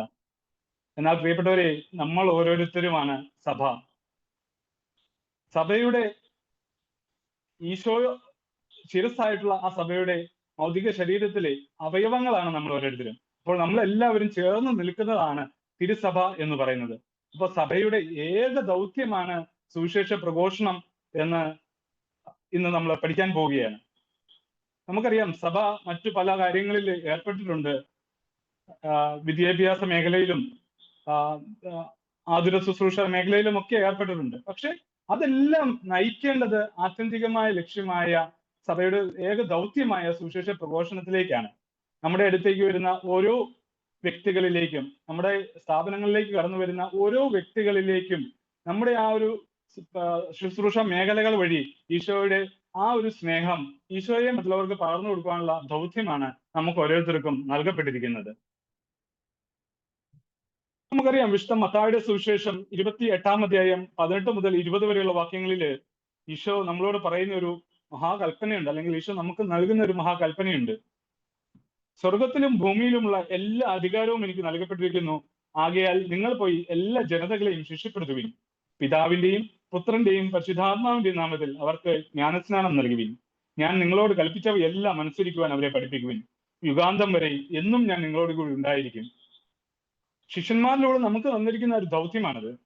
നമ്മൾ ഓരോരുത്തരും സഭയുടെ ഭാഗം എന്ന നിലയിൽ ഈശോയുടെ ആ മഹാകൽപ്പന പാലിക്കുവാനായിട്ട് കടപ്പെട്ടവരാണ്. ഈശോയുടെ ഉത്ഥാനത്തിന് ശേഷം സ്വർഗത്തിന്റെയും ഭൂമിയുടെയും അധികാരം എനിക്ക് നൽകപ്പെട്ടിരിക്കുന്നു എന്നാണ് ഈശോ പറയുന്നത്. അതുകൊണ്ട് നിങ്ങളിപ്പോ എല്ലാ ജനതകളെയും ശിക്ഷപ്പെടുത്തുവാനാണ് നമ്മളോട് പറയുന്നത്. പിതാവിന്റെയും പുത്രന്റെയും പരിശുദ്ധാത്മാവിന്റെയും നാമത്തിൽ നമ്മൾ അവർക്ക് ജ്ഞാനസ്നാനം നൽകണം. ഞാൻ നിങ്ങളോട് കൽപ്പിച്ചിട്ടുള്ളവയെല്ലാം, ഈശോ തന്റെ ജീവിതകാലത്തിൽ പഠിപ്പിച്ചതെല്ലാം അനുസരിക്കുവാനായിട്ട് അവരെ പഠിപ്പിക്കുകയും. വീണ്ടും വളരെ ഒരു ആശ്വാസ വാക്ക് നമ്മളോട് പറയുകയാണ്, യുഗാന്തം വരെ എന്നും ഞാൻ നിങ്ങളോട് കൂടി ഉണ്ടായിരിക്കുമെന്ന്. ഇതേ വാക്യം തന്നെ വിശുദ്ധ മർക്കോസിന്റെ സുവിശേഷം 16-ാം അധ്യായം 15-ാം വാക്യത്തില് വളരെ സംക്ഷിപ്തമായിട്ട് ഒരു വാചകത്തിൽ അത് ഒതുക്കിയിരിക്കുകയാണ്. നിങ്ങൾ ലോകമെങ്ങും പോയി എല്ലാ സൃഷ്ടികളോടും സുവിശേഷം പ്രസംഗിക്കുവിനെന്ന്. നമുക്കറിയാം, ഈശോ ഈ ഭൂമിയിലേക്ക് അയക്കപ്പെട്ടത് പരിശുദ്ധ ത്രിത്വത്തിന്റെ കൂട്ടായ്മയിൽ നിന്നാണ്. പിതാവും പുത്രനും പരിശുദ്ധാത്മാവുമായ ആ കൂട്ടായ്മയിൽ നിന്നാണ് ഈശോ അയക്കപ്പെട്ടത്. മാനസാന്തരത്തിലേക്കും പരപ്രസാദത്തിലേക്കും ജ്ഞാനത്തിലേക്കുമുള്ള ഒരു വിളി എന്ന നിലയിലുള്ള നവീന സുവിശേഷോത്കരണമാണ് കൂടുതൽ നല്ല ലോകത്തിനും കൂടുതൽ പ്രകാശപൂർണമായ ഭാവിക്കും വേണ്ടിയുള്ള യഥാർത്ഥമായ ഏക പ്രത്യാശ എന്ന് എക്ലേസിയ ഇൻ ഏഷ്യ, ഏഷ്യയിലെ സഭ എന്ന അപ്പോസ്തലിക പ്രബോധനത്തിലൂടെ ജോൺ പോൾ രണ്ടാമൻ മാർപ്പാപ്പ നമ്മളെ പഠിപ്പിക്കുകയാണ്. നമ്മുടെ സുവിശേഷ പ്രഘോഷണത്തിന്റെ ഒരു ആത്യന്തികമായിട്ടുള്ള ഒരു ഉത്തരവാദിത്വം, അല്ലെങ്കിൽ അതിന്റെ ലക്ഷ്യം എന്താണ് എന്നുള്ളതാണ് കൃത്യമായിട്ടും ജോൺ പോൾ രണ്ടാമൻ മാർപ്പാപ്പ ഇവിടെ പഠിപ്പിക്കുന്നത്. നമുക്കറിയാം, യൂണിറ്റി പ്രൊക്ലമേഷനിൽ പറയുകയുണ്ടായി, ആദ്യ പ്രേഷിതൻ, പൂർണ്ണ പ്രേഷിതൻ പിതാവിനാൽ അയക്കപ്പെട്ട ഈശോയാണ് എന്ന്. അതെ, ഈശോയാണ് പരിശുദ്ധ ത്രിത്വത്തിൽ നിന്ന് അയക്കപ്പെട്ട ഈശോയാണ് ആദ്യത്തെ പ്രേഷിതനും അതുപോലെ തന്നെ പൂർണ്ണ പ്രേഷിതനും. അവിടുന്ന് അയക്കപ്പെട്ടത് പിതാവിൽ നിന്നാണ്. പിതാവ് ഏൽപ്പിച്ച ദൗത്യമാണ് ഈശോ ഈ ഭൂമിയിൽ നിർവഹിച്ചത്. ഈശോയുടെ ഓരോ പ്രവർത്തനങ്ങളും അതുപോലെ തന്റെ അത്ഭുതങ്ങളും അടയാളങ്ങളും എല്ലാം ഈശോ പിതാവ് ഏൽപ്പിച്ച ദൗത്യമായിട്ടാണ് നിർവഹിച്ചത്. ഈശോ ഒത്തിരിയേറെ പ്രാർത്ഥനകളും പഠനങ്ങളും ഒക്കെ നമ്മളെ പഠിപ്പിക്കുകയും ഒക്കെ ചെയ്തു. അപ്പോൾ അതിൽ നിന്നെല്ലാം ഈശോ നിർവഹിച്ച ദൗത്യം എന്ന് പറയുന്നത് പിതാവിന്റെ ദൗത്യമാണ്. പിതാവിന്റെ ഇഷ്ടം നിറവേറ്റുക എന്നുള്ളതായിരുന്നു ഈശോയുടെ ദൗത്യം, അല്ലെങ്കിൽ ഈശോയുടെ ഭക്ഷണം എന്ന് പറയുന്നത്. വിശുദ്ധ ലൂക്കായുടെ സുവിശേഷം 4-ാം അധ്യായം 43-ാം വാക്യത്തില് നമ്മൾ വായിക്കുന്നുണ്ട്, എന്നാൽ അവൻ പറഞ്ഞു, മറ്റു പട്ടണങ്ങളിലും ഞാൻ ദൈവരാജ്യത്തിന്റെ സുവിശേഷം പ്രസംഗിക്കേണ്ടിയിരിക്കുന്നു, അതിനുവേണ്ടിയാണ് ഞാൻ അയക്കപ്പെട്ടിരിക്കുന്നതെന്ന്. ഇതിന്റെ ഒരു വാചകം നമ്മൾ മുമ്പോട്ട് പുറകയിലേക്ക് പോവുകയാണെങ്കിൽ നമുക്ക് കാണുവാനായിട്ട് സാധിക്കും, ഈശോ പ്രഭാതമായപ്പോൾ ഒരു വിജന സ്ഥലത്തേക്ക് പോയി ജനക്കൂട്ടം അവനെ അന്വേഷിച്ച് ചെന്നു, തങ്ങളെ വിട്ടുപോകരുതെന്ന് അവർ അവനെ നിർബന്ധിച്ചു. അപ്പം ഈശോയോട് അവിടെ വീണ്ടും അവർക്ക് വേണ്ടി അവരോടൊപ്പം ആയിരിക്കുവാനായിട്ട് നിർബന്ധിച്ചു കഴിഞ്ഞപ്പോഴാണ് ഈശോ അവരോട് പറയുന്നത്, ഇവിടെ മാത്രമായിരിക്കുവാനായിട്ടല്ല, നിങ്ങളോട് മാത്രം സുവിശേഷം പ്രസംഗിക്കുവാനായിട്ടല്ല ഞാൻ അയക്കപ്പെട്ടിരിക്കുന്നത്, ലോകത്തിന്റെ മറ്റു പട്ടണങ്ങളിലും ലോകത്തിന്റെ അതിർത്തി വരെയും എല്ലാവരോടും സുവിശേഷം പ്രസംഗിക്കുക എന്നുള്ളതാണ് എന്റെ ദൗത്യം. അതാണ് ഒരു പ്രേഷിതന്റെ തീക്ഷ്ണത എന്ന് പറയുന്നത്. ആദ്യ പ്രേഷിതനായ ഈശോയുടെ തീക്ഷ്ണത നമുക്ക് ഇവിടെ കാണുവാനായിട്ട് സാധിക്കും. നമുക്കറിയാം, ഈ ഒരു സ്ലൈഡിലേക്ക് നോക്കിക്കഴിഞ്ഞാൽ നമുക്ക് കാണുവാനായിട്ട് സാധിക്കും സമരിയാക്കാരി സ്ത്രീയുടെ ഒരു ചിത്രം. ഈശോ കിണറ്റിൻകരയിൽ ഇരിക്കുമ്പോൾ വെള്ളം കോരാമെന്ന സമരിയാക്കാരി സ്ത്രീ വിശുദ്ധ യോഹന്നാന്റെ സുവിശേഷം 4-ാം അധ്യായം 1 മുതൽ 42 വരെയുള്ള വാക്യങ്ങളിൽ നമുക്ക് ഇത് കാണുവാനായിട്ട് സാധിക്കും. അപ്പോ സമരിയാക്കാരിയുടെ കാര്യങ്ങളെല്ലാം പറഞ്ഞു കഴിഞ്ഞപ്പോൾ സമരിയാക്കാരി പറയുന്നുണ്ട്, ക്രിസ്തു മിശിഹ വരുമെന്ന് ഞാൻ വിശ്വസിക്കുന്നു. അപ്പോൾ ഈശോ പറയുകയാണ്, അവൻ തന്നെയാണ് ഞാൻ എന്ന് പറഞ്ഞു കഴിഞ്ഞപ്പോൾ ആ സമരിയാക്കാരി കൂടുതൽ തീക്ഷ്ണതയോടുകൂടി ഓടുകയാണ്. പട്ടണത്തിലേക്ക് ഓടിച്ചെന്ന് കണ്ടവരെ എല്ലാം വിളിച്ചുകൊണ്ട് വരികയാണ്. എന്റെ കാര്യങ്ങളെല്ലാം എന്നോട് പറഞ്ഞവനെ, നമ്മൾ പ്രതീക്ഷിച്ചിരുന്ന മിശിഹായെ ഞാൻ കണ്ടു എന്ന് പറഞ്ഞിട്ട് സമരിയാക്കാരി സ്ത്രീ വിളിച്ചുകൊണ്ട് വരികയാണ്. അതാണ് ഈശോയെ കണ്ടുമുട്ടിയവരുടെ ഒരു തീക്ഷ്ണത. വീണ്ടും നമുക്ക് കാണാം ഫിലിപ്പോസ് നഥാനിയേലിനോട് ചെന്ന് പറയുന്നതായിട്ട്. നമുക്കറിയാം യോഹന്നാന്റെ സുവിശേഷം 1-ാം അധ്യായം 43 മുതൽ 51 വരെയുള്ള വാക്യങ്ങൾ നമ്മൾ കാണുന്നുണ്ട്. ഫിലിപ്പോസിനോട് ഈശോ പറയുന്നുണ്ട് എന്നെ അനുഗമിക്കുക എന്ന്.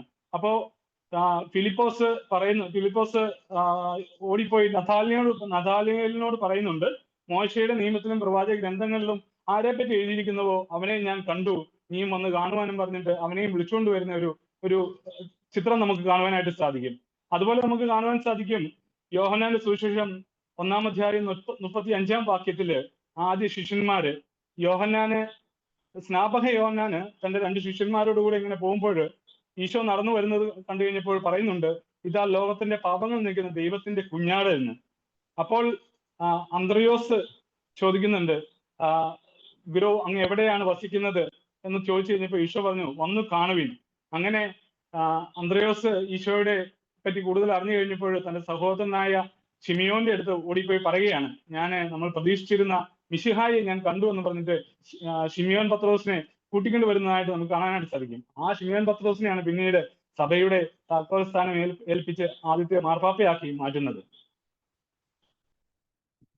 നമുക്കറിയാം ഈശോ തന്റെ ജീവിതകാലം മുഴുവൻ 3 വർഷം കാലം തന്റെ ശിഷ്യന്മാരെ അവരെ പ്രത്യേകം തെരഞ്ഞെടുത്ത് അവരെ ഈശോയുടെ കൂടെ നടത്തി, ഈശോയുടെ കൂടെ ജീവിപ്പിച്ച് അവരെ പടിപടിയായിട്ട് ആ ഒരു സുവിശേഷ പ്രഘോഷണത്തിനായിട്ട് പിതാവ് തന്നെ ഏൽപ്പിച്ച ദൗത്യം അത് നിർവഹിക്കുവാനായിട്ട് ശിഷ്യന്മാരെ പരിശീലിപ്പിക്കുന്നതായിട്ട് നമുക്ക് കാണുവാനായിട്ട് സാധിക്കും. നമുക്കറിയാം ഈശോ പഠിപ്പിച്ച രീതിയിൽ ശിഷ്യന്മാര് ഈശോയുടെ മരണത്തിന് ശേഷം ശിഷ്യന്മാരെ ഐക്യപ്പെടുന്നതായിട്ട് പല സ്ഥലങ്ങളിലേക്കും ഐക്യപ്പെടുന്നതായിട്ട് നമുക്ക് കാണുവാനായിട്ട് സാധിക്കും. ശിഷ്യന്മാരും ആത്മീയസഭയും ഈശോ ഐക്യപ്പെട്ട ശിഷ്യന്മാര് യേശു നൽകിയ ദൗത്യം പൂർണ്ണ ഉത്തരവാദിത്വത്തോടു കൂടി നിർവഹിക്കുന്നതായിട്ട് നമുക്ക് കാണുവാനായിട്ട് സാധിക്കും. അപ്പോസ്തല പ്രവർത്തനം 1-ാം അധ്യായം 8-ാം വാക്യത്തിൽ നമ്മൾ പ്രകാരം വായിക്കുന്നുണ്ട്, എന്നാൽ പരിശുദ്ധാത്മാവ് നിങ്ങളുടെ മേൽ വന്നു കഴിയുമ്പോൾ നിങ്ങൾ ശക്തി പ്രാപിക്കും. ജെറുസലേമിലും യൂദയ മുഴുവനിലും സമരിയായിലും ഭൂമിയുടെ അതിർത്തികൾ വരെയും നിങ്ങൾ എനിക്ക് സാക്ഷികളായിരിക്കുകയും ചെയ്യുമെന്ന്. ആ പരിശുദ്ധാത്മാവിനെ നിറഞ്ഞു കഴിഞ്ഞപ്പോഴാണ് അവർക്ക് ആ ഒരു തീക്ഷ്ണത വന്നത്. നമ്മൾക്കറിയാം ജെറുസലേം എന്ന് പറയുമ്പോൾ യഹൂദന്മാരുടെ ദേവാലയം സ്ഥിതി ചെയ്യുന്ന സ്ഥലം, അല്ലെങ്കിൽ യഹൂദന്മാർ വസിച്ചിരുന്ന ഒരു സ്ഥലമാണ് ജെറുസലേം എന്ന് പറയുന്നത്. അതുപോലെ അപ്പോൾ നമുക്ക് മനസ്സിലാക്കുവാനായിട്ട് സാധിക്കും, ആദ്യം നമ്മുടെ വീട്ടില് അല്ലെങ്കിൽ നമ്മളായിരിക്കുന്ന നമ്മുടെ വീട്ടില് നമ്മൾ ആദ്യം സുവിശേഷവൽക്കരിക്കണം. അതിനുശേഷം യൂദയ മുഴുവനിലും, യൂദയ എന്ന് പറഞ്ഞു കഴിയുമ്പോൾ നമുക്കറിയാം പരിശുദ്ധ കന്യകാമാതാവ് എലീശ ഗർഭിണിയാണെന്ന വിവരം കേട്ട് കഴിഞ്ഞപ്പോൾ യൂദയ എന്ന മലമ്പ്രദേശത്തിലേക്ക് പോയി എന്നാണ് പറയുന്നത്, തന്റെ ചാർച്ചക്കാരിയായ എലീശയെ കാണുവാനായിട്ട്. അപ്പൊ ചാർച്ചക്കാരി നമ്മുടെ ബന്ധുമിത്രാദികളില് നമ്മുടെ ബന്ധത്തിൽപ്പെട്ടവരിലേക്ക് നമ്മുടെ കർത്താവിന്റെ ആ സുവിശേഷം പകർന്നു കൊടുക്കുവാനായിട്ട് ശ്രദ്ധിക്കണം. അതിനുശേഷം സമരിയ എന്ന് പറയുമ്പോൾ നമുക്കറിയാം വിജാതീയർ, സ്വജാതിയിൽപ്പെടാത്തവര് വിജാതീയരായിട്ടുള്ളവരിലേക്ക് ഇറങ്ങിച്ചെന്നുകൊണ്ട് അവരെയും കർത്താവിന്റെ ആ സ്നേഹത്തിലേക്ക് കൂട്ടിക്കൊണ്ടുവരുവാനായിട്ട് നമുക്ക് സാധിക്കണം. അതുപോലെ തന്നെ ഭൂമിയുടെ അതിർത്തികൾ വരെയും നിങ്ങൾ എനിക്ക് സാക്ഷികളായിരിക്കുകയും ചെയ്യുമെന്നാണ് കർത്താവ് നമുക്ക് അറിയിക്കുന്ന ആ ഒരു വാഗ്ദാനം. നമുക്കറിയാം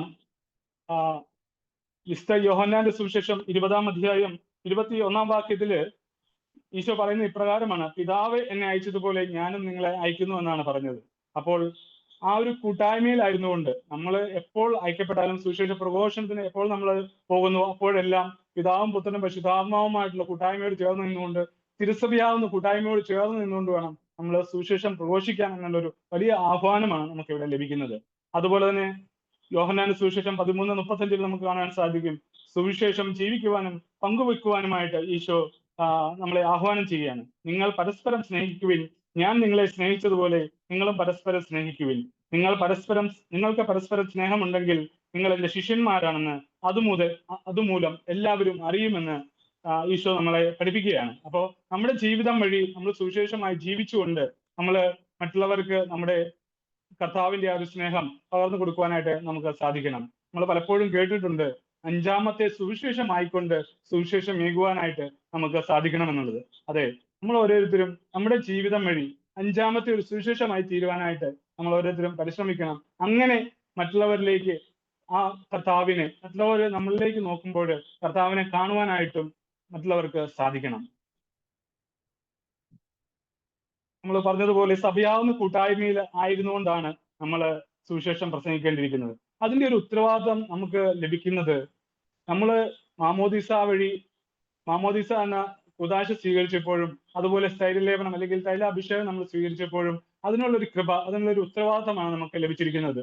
നമ്മൾ ഓരോരുത്തരും ചെറുതായിരുന്നപ്പോഴാണ് നമ്മൾ മാമോദിസ സ്വീകരിച്ചിരിക്കുന്നതെങ്കിൽ അന്ന് തന്നെ നമുക്ക് സുവിശേഷം ജീവിക്കുവാനും സുവിശേഷം പ്രഘോഷിക്കുവാനുമായിട്ടുള്ള ഒരു ഉത്തരവാദിത്തമാണ് നമുക്ക് നൽകപ്പെട്ടിരിക്കുന്നത്. സ്ഥൈര്യലേപനത്തിലൂടെ അത് വീണ്ടും ഒരു സ്ഥിരീകരിക്കുകയാണ്. പ്രേക്ഷിത പ്രവർത്തനത്തിലുള്ള ധൈര്യവും കൃപയും നമുക്ക് അതുവഴി നൽകപ്പെടുകയാണ് ചെയ്തത്. വിശുദ്ധ യോഹന്നാന്റെ സുവിശേഷം 15-ാം അധ്യായം 16-ാം വാക്യത്തിൽ കർത്താവ് നമ്മളോട് പറയുകയാണ്, നിങ്ങൾ എന്നെ തിരഞ്ഞെടുക്കുകയല്ല, ഞാൻ നിങ്ങളെ തിരഞ്ഞെടുക്കുകയാണ് ചെയ്തത്. നിങ്ങൾ പോയി ഫലം പുറപ്പെടുവിക്കുന്നതിനും നിങ്ങളുടെ ഫലം നിലനിൽക്കുന്നതിനും വേണ്ടി ഞാൻ നിങ്ങളെ നിയോഗിച്ചിരിക്കുന്നു. നമ്മുടെ ഓരോരുത്തരുടെയും ഒരു ദൗത്യം കർത്താവ് നമ്മളെ കൃത്യമായിട്ട് ഭരമേൽപ്പിക്കുകയാണ്. എന്നാൽ തിരഞ്ഞെടുക്കപ്പെട്ടവരാണ് നിങ്ങൾ ഓരോരുത്തരും എന്ന കൃത്യമായിട്ടുള്ള ഒരു ഓർമ്മപ്പെടുത്തലാണ് നമുക്ക് അവിടെ ലഭിക്കുന്നത്. അതിനാൽ നമ്മൾ ഓരോരുത്തരും ക്രിസ്തുവിനാല് പ്രത്യേകമായിട്ട് തിരഞ്ഞെടുക്കപ്പെട്ടവരാണ് എന്നുള്ളൊരു ബോധ്യം നമുക്ക് ഓരോരുത്തർക്കും ഉണ്ടാവണം. നമ്മൾ ഓരോരുത്തരും ബാപ്റ്റൈസ്ഡ് ആൻഡ് സെന്റ് ആണ്. നമ്മളെ മാമോദിസ നൽകി നമ്മൾ ഐക്യപ്പെട്ടവരാണ്. കർത്താവ് നമ്മൾക്ക് പകർന്നു തന്നിരിക്കുന്ന ആ ദൗത്യം ലോകത്തിന്റെ അതിർത്തികൾ വരെയും പ്രഘോഷിക്കുവാനായിട്ട് ആ ദൗത്യം ഏറ്റെടുത്തുകൊണ്ട് ആ ദൗത്യം പരമേൽപ്പിക്കപ്പെട്ടവരാണ് നമ്മൾ ഓരോരുത്തരും. സുവിശേഷത്തിന്റെ ആനന്ദം ഇവാഞ്ചലി ഗോഡിയം എന്ന അപ്പസ്തോലിക പ്രബോധനത്തില് ഫ്രാൻസിസ് മാർപ്പാപ്പ നമ്മളെ ഓരോരുത്തരും ഉദ്ബോധിപ്പിക്കുന്നുണ്ട്. ദൈവജനത്തിലെ എല്ലാ അംഗങ്ങളും മാമോദിസയുടെ ശക്തിയാല് പ്രേക്ഷിത ശിഷ്യരായി തീർന്നിട്ടുണ്ട്. മാമോദിസ സ്വീകരിച്ചവരെല്ലാം സഭയിൽ അവർക്കുള്ള സ്ഥാനമോ അവർക്ക് ലഭിച്ച വിശ്വാസ പരിശീലനത്തിന്റെ അളവോ എന്തായിരുന്നാലും സുവിശേഷവൽക്കരണ പ്രവർത്തകരാണെന്നുള്ളത്. നമ്മുടെ അവസ്ഥ, നമ്മുടെ വിദ്യാഭ്യാസം അല്ലെങ്കിൽ നമ്മുടെ സാമ്പത്തിക സ്ഥിതി അത് എന്തു തന്നെ ആയാലും നമ്മൾ മാമോദിസ സ്വീകരിച്ചിട്ടുള്ളവരാണ് എങ്കിൽ നമ്മൾ ഓരോരുത്തരും പ്രേക്ഷിതരാണ്. കർത്താവിന്റെ സുവിശേഷം എല്ലായിടത്തും പ്രഘോഷിക്കേണ്ടവരാണ് എന്നുള്ള ഒരു ഉദ്ബോധനമാണ് നമുക്ക് ഫ്രാൻസിസ് മാർപ്പാപ്പ ഇവിടെ നൽകുന്നത്. ആദിമ സഭയുടെ പ്രവർത്തനം നമുക്ക് കാണുവാനായിട്ട് സാധിക്കും. ഈശോയുടെ സ്വർഗാരോപണത്തിന് ശേഷം പരിശുദ്ധാത്മാവിനാൽ നിറഞ്ഞ് ശിഷ്യന്മാര് ഓരോ സ്ഥലങ്ങളിലും പോയി ഈശോയെ പറ്റി പ്രഘോഷിച്ചു കഴിഞ്ഞപ്പോൾ അവർക്ക് നേരിടേണ്ടി വന്നത് വളരെയധികം പീഡകളും ക്ലേശങ്ങളും ഒക്കെയാണ്. അവര് പല സ്ഥലങ്ങളിലേക്ക് ചിതറിക്കപ്പെട്ടു. അവർ ചിതറിക്കപ്പെട്ടെങ്കിലും അവർ ചെന്ന് ചേർന്ന സ്ഥലങ്ങളിലെല്ലാം ആ പരിശുദ്ധാത്മാവിന്റെ നിറവോടുകൂടി അവര് സുവിശേഷം പ്രസംഗിക്കുകയാണ് ചെയ്തത്. നമുക്കറിയാം വിശുദ്ധ പൗലോസ്ലിഹായുടെ ഒരു പ്രേക്ഷിത പ്രവർത്തനം. വിശുദ്ധ സ്റ്റെഫാനോസിനെ കല്ലെറിഞ്ഞ് കൊല്ലുന്ന സമയത്ത് നമുക്ക് കാണുവാനായിട്ട് സാധിക്കും അവിടെ ഉണ്ടായിരുന്ന യഹൂദ യുവാക്കള് സ്റ്റെഫാനോസിന്റെ മരണത്തിന് സാക്ഷ്യം വഹിച്ചവര് അവര് സാവൂളിന്റെ കാൽക്കലാണ് അവരുടെ വസ്ത്രമൂരി സാക്ഷ്യമായിട്ട് വെച്ചത്. അത്രയും സഭയെ പീഡിപ്പിച്ചുകൊണ്ടിരുന്ന ആ സൗളാണ് പിന്നീട് പൗലോസായി മാറിയതും പൗലോസ് വളരെ തീക്ഷ്ണതയോടുകൂടി ആ ഒരു കൃത്യമായിട്ടുള്ള ബോധ്യത്തോടുകൂടി ധൈര്യത്തോടുകൂടി സ്നേഹത്തോടുകൂടി ആ ഒരു സുവിശേഷ പ്രഘോഷണം, അത് സാഹചര്യം പ്രതികൂലമായിരുന്നിട്ടും പൗലോസ്ലീഹ എല്ലാ സാഹചര്യങ്ങളിലും യേശുവിനെ പ്രഘോഷിക്കുവാനായിട്ട് കാണിച്ച ആ ഒരു പ്രേക്ഷിത പ്രവർത്തനം നമുക്ക് കാണുവാനായിട്ട് സാധിക്കും. പൗലോസ്ലീഹ റോമാക്കാർക്ക് എഴുതിയ ലേഖനം 15-ാം അധ്യായം 19-ാം വാക്യത്തിൽ പറയുന്നുണ്ട്, ഞാൻ ജെറുസലേം തുടങ്ങി ഇല്ലറിക്കോൺ വരെ ചുറ്റി സഞ്ചരിച്ച് ക്രിസ്തുവിന്റെ സുവിശേഷം പൂർത്തിയാക്കിയെന്ന്. ചരിത്രം പരിശോധിച്ചു കഴിഞ്ഞാൽ നമുക്ക് കാണാനായിട്ട് സാധിക്കും പൗലോസ്ലീഹ ഏകദേശം 16,000 കിലോമീറ്റർ യാത്ര ചെയ്തു എന്നാണ് ചരിത്രത്തിൽ എഴുതി വെച്ചിരിക്കുന്നത്. നമുക്കറിയാം ജെറുസലേമിൽ തുടങ്ങി ഇല്ലിരിക്കോൺ എന്ന് പറയുന്നത് ഇന്നത്തെ അൽബേനിയ അല്ലെങ്കിൽ ഒരു യൂറോപ്യൻ കൺട്രിയുടെ ഭാഗമാണ്. അപ്പോ പൗലോസ്ലീഹ അത്രയും ദൂരം യാത്ര ചെയ്ത് ലോകത്ത് മുഴുവൻ ചുറ്റി സഞ്ചരിച്ച് ക്രിസ്തുവിന്റെ സുവിശേഷം പൂർത്തിയാക്കി എന്നാണ് പൗലോസ്ലീഹ പറഞ്ഞു വെക്കുക. പൗലോസ്ലീഹ റോമാക്കാർക്ക് എഴുതിയ ലേഖനം 8-ാം അധ്യായം 35-ാം വാക്യത്തില് പൗലോസ് നമ്മളോട് ചോദിക്കുന്നുണ്ട്, ആ ഈശോയുടെ ആ സ്നേഹത്തിൽ നിന്ന് എന്നെ വേർപെടുത്തുവാനായിട്ട് എന്തിനു സാധിക്കുമെന്ന്. ക്ലേശത്തിനോ ദുരിതത്തിനോ പീഡനത്തിനോ പട്ടിണിക്കോ നഗ്നതയ്ക്കോ ആപത്തിനോ വാളിനോ ഒന്നും ഈശോയുടെ ആ ഒരു സ്നേഹത്തിൽ നിന്ന് എന്നെ വേർപെടുത്തുവാനായിട്ട് സാധിക്കുകയില്ല. പൗലോസിന്റെ ആ ഒരു തീക്ഷ്ണതയാണ്, ഒരു പ്രേക്ഷിത തീക്ഷ്ണതയാണ് നമ്മൾ ഓരോരുത്തരും അവിടെ കാണുന്നത്. ശിഷ്യന്മാര് ഓരോ സ്ഥലത്തും കടന്നു ചെന്നു കഴിഞ്ഞപ്പോൾ അവരെ എല്ലാം ശിഷ്യപ്പെടുത്തി അവിടെ ഒരു സുവിശേഷത്തിൽ അടിസ്ഥാനപ്പെട്ട ഒരു സമൂഹം രൂപപ്പെടുത്തുന്നതായിട്ട് നമുക്ക് കാണുവാൻ സാധിക്കും. ഈശോ അവരെ പഠിപ്പിച്ചതുപോലെ ഈശോയുടെ വചനങ്ങൾ അനുസരിച്ച് ജീവിക്കുവാനായിട്ട് അവരെ പഠിപ്പിക്കുകയാണ്. ആ ഒരു വചനാധിഷ്ഠിത ഒരു സമൂഹത്തെ രൂപപ്പെടുത്തുന്നതായിട്ട് നമുക്ക് കാണുവാൻ സാധിക്കും.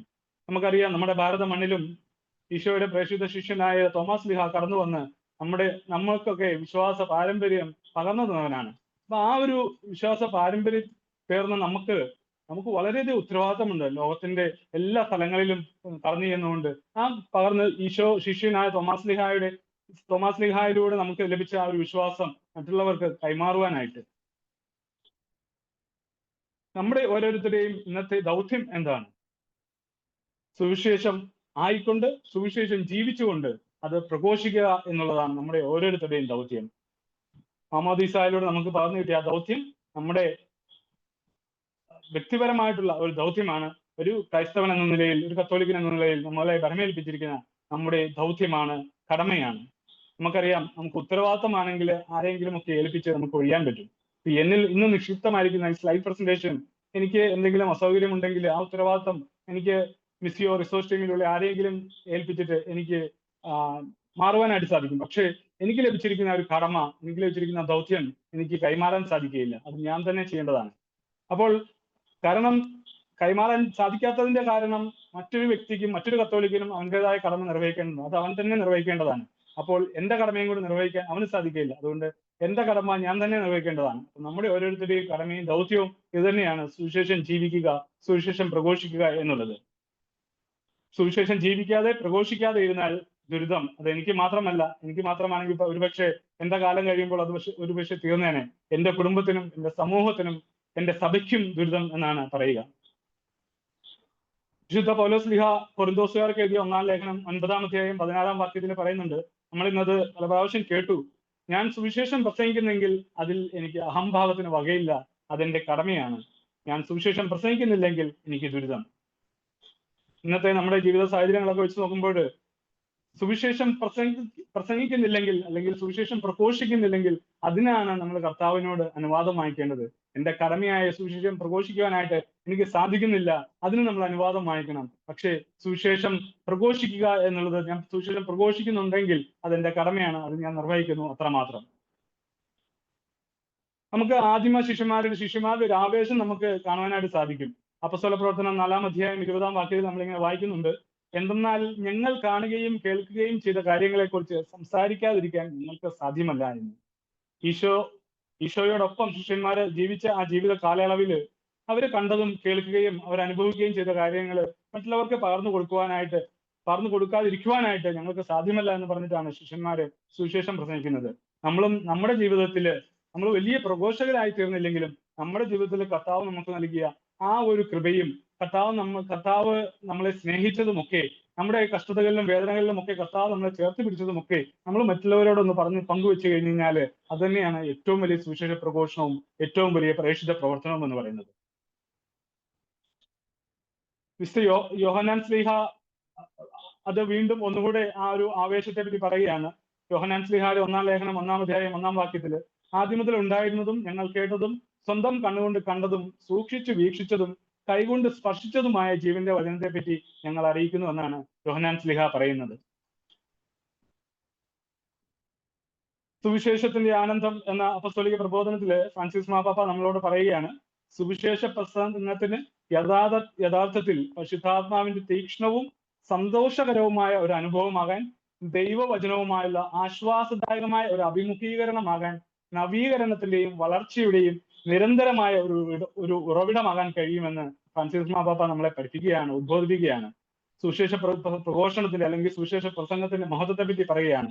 പരിശുദ്ധാത്മാവിന്റെ തീക്ഷ്ണവും സന്തോഷകരമായ ഒരു അനുഭവമാണ്, ദൈവവചനവുമായുള്ള ആശ്വാസദായകമായ ഒരു അഭിമുഖീകരണമാകും, നവീകരണത്തിന്റെയും വളർച്ചയുടെയും നിരന്തരമായ ഒരു ഉറവിടമാകാനും സുവിശേഷ പ്രസംഗത്തിന് കഴിയുമെന്നാണ് പറയുന്നത്.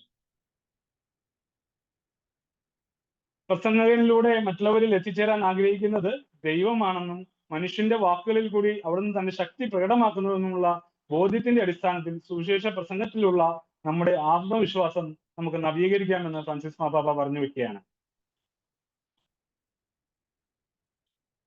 നമുക്കറിയാം, സാക്ഷികളെ ശ്രവിക്കുന്നതിനായിട്ട് നമ്മുടെയൊക്കെ ജീവിതത്തിൽ സംഭവിച്ചിട്ടുള്ള, നമ്മളാണേലും ഇന്ന് അല്ലെങ്കിൽ ഇന്നലെ എന്റെ ജീവിതത്തിൽ സംഭവിച്ച ദൈവാനുഭവത്തെ കുറിച്ച് കേൾക്കുവാനൊക്കെയാണ് നമുക്ക് താല്പര്യം. അല്ലാതെ 10 വർഷം മുമ്പോ 15 വർഷം മുമ്പോ എന്റെ ജീവിതത്തിൽ ഒരു കാര്യം സംഭവിച്ചു എന്ന് പറയുന്നത് കേൾക്കുവാനല്ല ആളുകൾക്ക് താല്പര്യം. അപ്പോൾ നമ്മുടെയൊക്കെ ജീവിതത്തിൽ അനുദിനം നമ്മുടെ ജീവിതത്തിൽ ദൈവ അനുഭവങ്ങൾ ഉണ്ടാകണം. ആ ദൈവാനുഭവമാകണം നമ്മൾ മറ്റുള്ളവരുമായിട്ട് സുവിശേഷം പ്രസംഗിക്കുമ്പോൾ പങ്കുവെക്കേണ്ടത്. ഇന്നും സാക്ഷികളെ ശ്രവിക്കുന്നത് ആളുകൾക്ക് വലിയ ഇഷ്ടമാണ്. അവർ ആധികാരികതയ്ക്ക് വേണ്ടി ദാഹിക്കുകയും അവർ ദൈവത്തെ കണ്ടുകൊണ്ടിരിക്കുന്നു എന്ന പോലെ തങ്ങൾക്കറിയാവുന്നതും പരിചിതവുമായ ദൈവത്തെക്കുറിച്ച് സംസാരിക്കാൻ സുവിശേഷ പ്രവർത്തകരോട് ആവശ്യപ്പെടുകയും ചെയ്യുന്നു എന്ന് ഫ്രാൻസിസ് മാർപ്പാപ്പ നമ്മളെ പഠിപ്പിക്കുകയാണ്. അപ്പോൾ നമ്മുടെ ജീവിതത്തിൽ ദൈവം തന്നിരിക്കുന്ന അല്ലെങ്കിൽ ദൈവം നൽകിയിട്ടുള്ള ആ ഒരു അത്ഭുതങ്ങളും അടയാളങ്ങളും അല്ലെങ്കിൽ കൃപകളും ഒക്കെ അത് അനുദിന ജീവിതത്തിൽ സംഭവിച്ചുകൊണ്ടിരിക്കുന്ന കൃപകൾ മറ്റുള്ളവർക്ക് ഒന്ന് പങ്കുവെക്കുവാനായിട്ട്, അതിലൂടെ ആ ദൈവത്തിന്റെ സ്നേഹം പങ്കുവെക്കുവാനായിട്ട് നമുക്ക് സാധിക്കണം.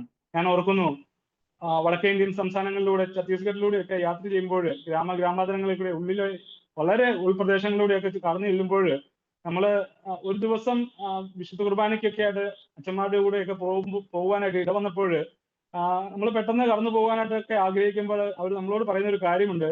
ഒരു 15 മിനിറ്റ് അരമണിക്കൂർ പ്രഭുക്കെ ബാരമേ ഹംസെ ബോൾക്കെ ജാവോ എന്ന് ഞങ്ങളോട് സംസാരിച്ചിട്ട് പോവുക എന്ന് പറഞ്ഞിട്ട് കൃത്യമായിട്ട് അവർ നമ്മളോട് ആവശ്യപ്പെടുന്ന ഒരു അനുഭവം എൻ്റെ ജീവിതത്തിൽ എനിക്ക് ഉണ്ടായിട്ടുണ്ട്. അപ്പം ഇന്ന് ജനം ആഗ്രഹിക്കുന്നത് അതാണ്. ഓരോ സുവിശേഷ പ്രഘോഷണത്തിൽ നിന്നും മറ്റുള്ളവർ ആഗ്രഹിക്കുന്നത് അതാണ്. കർത്താവിന്റെ വചനത്തെ മറ്റുള്ളവരിലേക്ക് കൈമാറുന്നതിന് മുമ്പ് അതിനെ തങ്ങളുടെ ഹൃദയങ്ങളിൽ പ്രവേശിക്കാൻ സമ്മതിക്കുന്ന ജീവസുറ്റ സ്വതന്ത്രരായ സർഗാത്മകതയുള്ള വ്യക്തികൾ എന്ന നിലയിൽ നമ്മെ ഉപയോഗപ്പെടുത്തുവാനായിട്ട് കർത്താവ് ആഗ്രഹിക്കുന്നു. നമ്മളെ ഓരോരുത്തരെയും കർത്താവ് എങ്ങനെയാണ് വിനിയോഗിക്കുവാൻ ആഗ്രഹിക്കുന്നതെന്ന് ഫ്രാൻസിസ് മാർപ്പാപ്പ ഇവിടെ നമ്മളെ ഓർമ്മിപ്പിക്കുകയാണ്.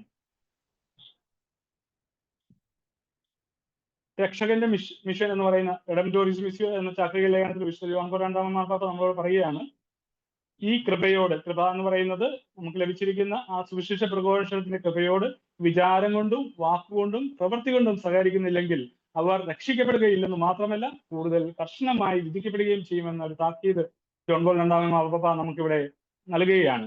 അതുകൊണ്ട് നമ്മുടെ ഓരോരുത്തരുടെയും കടമയാണ്, നമ്മൾ അത് ചെയ്യുന്നില്ലെങ്കിൽ നമ്മൾ കർശനമായിട്ട് വിധിക്കപ്പെടും എന്നുള്ള ഒരു ബോധ്യം അല്ലെങ്കിൽ ഒരു പഠിപ്പീരാണ് ജോൺ പോൾ രണ്ടാമൻ മാർപ്പാപ്പ ഇവിടെ നൽകുന്നത്. ഫ്രാൻസിസ് മാർപ്പാപ്പ നമ്മളോട് പറയുകയാണ്, നിങ്ങളാണ് ദൈവത്തിന്റെ ഇപ്പോൾ എന്ന്. ദൈവത്തിനെ ഇപ്പോൾ പകർന്നു കൊടുക്കേണ്ടത് നമ്മൾ ഓരോരുത്തരുമാണ് എന്ന് ക്രിസ്തു ജീവിക്കുന്നു എന്ന സിനഡാനന്തര അപ്പസ്തോലിക പ്രബോധനത്തില് ഫ്രാൻസിസ് മാർപ്പാപ്പ നമ്മളെ പഠിപ്പിക്കുകയാണ്. മനുഷ്യ ഹൃദയങ്ങളിൽ ആയിരിക്കുക എന്ന മിഷൻ എൻ്റെ ജീവിതത്തിന്റെ ഒരു ഭാഗമാണ്. അതെനിക്ക് എടുത്തു കളയാവുന്ന ഒരു ബാഡ്ജല്ല. അത് ഞാൻ എന്നെ തന്നെ നശിപ്പിച്ചാലല്ലാതെ എന്നിൽ നിന്ന് പിഴുതെറിയുവാനായിട്ട് ആവില്ല. ഞാൻ ഈ ഭൂമിയിൽ ഒരു മിഷനാണ്. അതുകൊണ്ടാണ് ഞാൻ ഇവിടെ ആയിരിക്കുന്നതെന്ന് ഫ്രാൻസിസ് മാർപ്പാപ്പ നമ്മളെ പഠിപ്പിക്കുന്നു. സുവിശേഷം പ്രസംഗിക്കുന്നതിലൂടെ നമുക്ക് എന്ത് ലഭിക്കുന്നു? നമ്മുടെ ഓരോരുത്തരുടെയും ആത്യന്തിക ലക്ഷ്യമായ സ്വർഗഭാഗ്യവും നിത്യജീവനുമാണ് സുവിശേഷ പ്രഘോഷണത്തിലൂടെ ക്രിസ്തുവിനെ മറ്റുള്ളവരിലേക്ക് പകർന്നു കൊടുക്കുന്നതിലൂടെ നമുക്ക് ലഭിക്കുക എന്ന് നമുക്ക് മനസ്സിലാക്കുവാനായിട്ട് സാധിക്കും. നമുക്കറിയാം, ആഗോള കത്തോലിക്ക സഭയിൽ നാളെ മിഷൻ ഞായറായിട്ട് ആചരിക്കുകയാണ്. നമ്മുടെ അഭിനന്ദ പിതാവും പറയുകയുണ്ടായി മിഷൻ ഞായറിന്റെ ഒരു പ്രാധാന്യത്തെ പറ്റിയും എപ്രകാരമാണ് ആഗോള കത്തോലിക്ക സഭയിൽ അത് ആഘോഷിക്കുന്നത് എന്നതിനെ പറ്റിയൊക്കെ. നമ്മുടെയൊക്കെ മിഷൻ ഞായറും അല്ലെങ്കിൽ നാളത്തെ ആ ഒരു ദിവസവും നമ്മുടെയൊക്കെ ജീവിതത്തിൽ സാധാരണ സംഭവിക്കുന്ന അല്ലെങ്കിൽ നമ്മുടെയൊക്കെ ക്രിസ്മസ്, ഈസ്റ്റർ ആഘോഷങ്ങൾ പോലെ വെറുമൊരു ആഘോഷമായി മാറാതെ നമുക്കൊരു തീരുമാനം എടുക്കാൻ സാധിക്കണം. കർത്താവ് നമ്മളെ ഏൽപ്പിച്ചിരിക്കുന്ന അല്ലെങ്കിൽ മാമോദിസായിലൂടെയും സൈഡ് ലേപനത്തിലൂടെയും നമ്മളെ വരമേൽപ്പിച്ചിരിക്കുന്ന ആ ഒരു ദൗത്യം, ആ ഒരു കടമ നിർവഹിക്കുവാനായിട്ട് കർത്താവെ കൃപ തരണമേ എന്ന് നമുക്ക് ആത്മാർത്ഥമായിട്ട് നാളത്തെ ദിവസം പ്രാർത്ഥിക്കുവാനായിട്ട് അല്ലെങ്കിൽ നാളത്തെ ദിവസത്തിലേക്ക് പ്രത്യേകം ഒരുങ്ങുവാനായിട്ട് നമുക്ക് ഓരോരുത്തർക്കും സാധിക്കണം. നമുക്കറിയാം, ഇന്ന് പണ്ടൊക്കെ നമ്മൾ മിഷൻ എന്ന് കേട്ട് കഴിയുമ്പോൾ നമ്മുടെ മനസ്സിലേക്ക് ഓടിയെത്തുന്ന ചിത്രം നോർത്ത് ഇന്ത്യൻ സംസ്ഥാനങ്ങളോ അല്ലെങ്കിൽ നോർത്ത് ഈസ്റ്റേൺ സംസ്ഥാനങ്ങളോ അല്ലെങ്കിൽ ആഫ്രിക്കൻ രാജ്യങ്ങളോ ഒക്കെ ആയിരുന്നു. ഇന്ന് പക്ഷേ മിഷൻ നമ്മുടെ അടുത്തേക്ക് വരുന്ന ഒരു ചിത്രം നമുക്ക് കാണുവാനായിട്ട് സാധിക്കും. നമ്മളാരും അവരുടെ അടുത്തേക്ക് കടന്നു ചെല്ലാത്തതുകൊണ്ട് ഏകദേശം എനിക്ക് തോന്നുന്നു ഇപ്പോൾ 45-50 ലക്ഷത്തോളം അതിഥി തൊഴിലാളികൾ നമ്മുടെ കൊച്ചു കേരളത്തിൽ വന്ന് താമസിക്കുന്നുണ്ട്. അവരുടെയൊക്കെ ഇടയിലേക്ക് ഒന്ന് ഇറങ്ങിച്ചെന്നുകൊണ്ട് അവരുടെ ആ ഒരു ജീവിത സാഹചര്യങ്ങളോട് താതാത്മ്യപ്പെട്ടുകൊണ്ട് അവരുടെ ആ ഒരു പ്രയാസകരമായിട്ടുള്ള ജീവിതത്തില് ക്രിസ്തുവിന്റെ സ്നേഹം പകർന്നു കൊടുക്കുവാനായിട്ട്, നമ്മൾ അനുഭവിച്ച ആ ഒരു ദൈവസ്നേഹം പകർന്നു കൊടുക്കുവാനായിട്ട് നമുക്ക് ഓരോരുത്തർക്കും സാധിക്കണം. അതായിരിക്കണം ഈ ഒരു മിഷൻ ഞായർ ആഘോഷിക്കുമ്പോൾ അല്ലെങ്കിൽ ആചരിക്കുമ്പോൾ നമ്മുടെ ഓരോരുത്തരുടെയും പ്രതിജ്ഞ എന്ന് പറയുന്നത്. നമ്മൾ ഒരു കൃത്യമായിട്ടുള്ള ഒരു ബോധ്യത്തിലൂടെ അല്ലെങ്കിൽ കൃത്യമായ ഒരു ബോധ്യം നമ്മുടെ മനസ്സിലുണ്ടാവണം. ഈ മിഷൻ ഞായർ ഞാൻ ആഘോഷിക്കുമ്പോൾ അല്ലെങ്കിൽ ആചരിക്കുമ്പോൾ മിഷന് വേണ്ടി പ്രവർത്തിക്കുവാനായിട്ട്, കർത്താവിനെ ഏൽപ്പിച്ച ഒരു ദൗത്യം നിർവഹിക്കുവാനായിട്ട് എനിക്ക് സാധിക്കണം. കർത്താവെ അതിനെ ശക്തിപ്പെടുത്തണമെന്ന് നമുക്ക് ഓരോരുത്തർക്കും ആത്മാർത്ഥമായിട്ട് പ്രാർത്ഥിക്കാം. നമുക്ക് ഇനിയുള്ള നമ്മുടെ ജീവിതത്തിലെങ്കിലും, നമുക്കറിയാം നമ്മുടെയൊക്കെ ജീവിതത്തിന്റെ ഏകദേശം പകുതി സമയവും മുക്കാൽ സമയവും ഒക്കെ കഴിഞ്ഞവരാണ് നമ്മൾ ഓരോരുത്തരും. ഇനിയുള്ള നമ്മുടെ ജീവിതത്തിലെങ്കിലും നമ്മൾ അറിഞ്ഞ ക്രിസ്തുവിന്റെ സ്നേഹം മറ്റുള്ളവർക്ക് പകർന്നു കൊടുക്കുവാനായിട്ട് കർത്താവ് നമ്മളെ ഏൽപ്പിച്ച ആ ഒരു മഹാകൽപ്പന പറയുന്നുണ്ടല്ലോ, നിങ്ങൾ ലോകമെങ്ങും പോയി എല്ലാ സൃഷ്ടികളോടും സുവിശേഷം പ്രസംഗിക്കണമെന്ന്. മർക്കോസിന്റെ സുവിശേഷം 16-ാം അധ്യായം 15-ാം വാക്യത്തില് ആ ഒരു വചനം ശിരസാ വഹിച്ചുകൊണ്ട് ആ ഒരു വചനത്തിന് വേണ്ടി ജീവിക്കുവാനായിട്ട് കർത്താവ് ശിഷ്യന്മാർക്ക് കൊടുത്ത ആ ഒരു ദൗത്യം, ശിഷ്യന്മാരിലൂടെ നമുക്ക് നൽകുന്ന ആ ദൗത്യം, ആ കടമ നിർവഹിക്കുവാനായിട്ട് നമുക്ക് ഓരോരുത്തർക്കും സാധിക്കട്ടെ എന്ന് ആത്മാർത്ഥമായിട്ട് പ്രാർത്ഥിക്കുകയും ആശംസിക്കുകയും ചെയ്യുന്നു. സർവശക്തനായ ദൈവം നമ്മളെല്ലാവരെയും സമൃദ്ധമായി അനുഗ്രഹിക്കട്ടെ. ആമേൻ.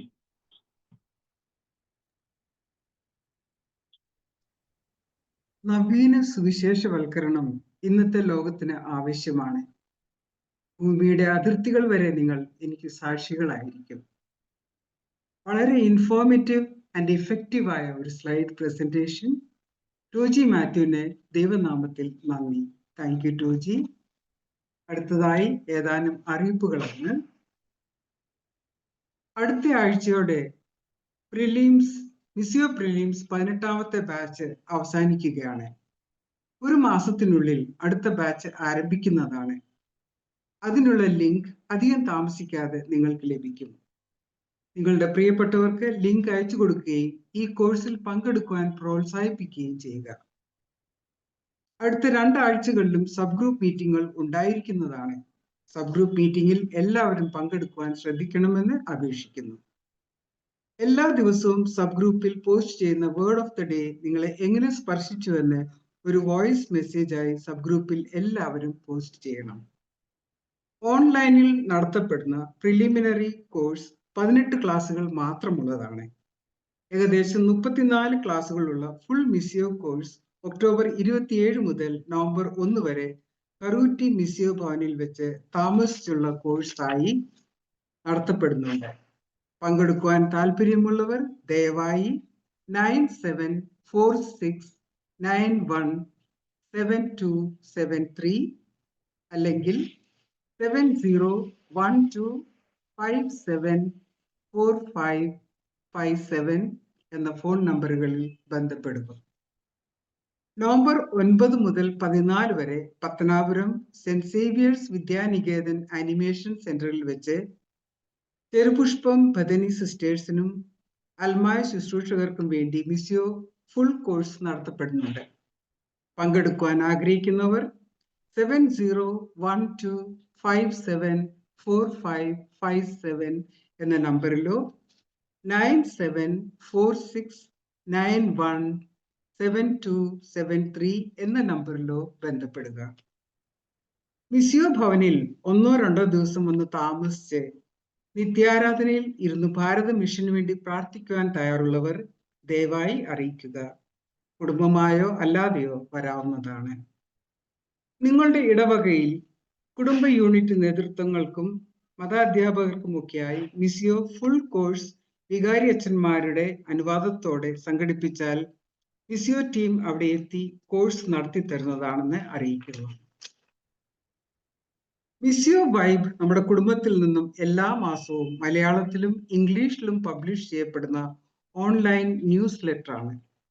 PDF ഫയലായിട്ടും യൂട്യൂബിൽ ഓഡിയോ ആയിട്ടും നിങ്ങൾക്കത് ലഭ്യമാണ്.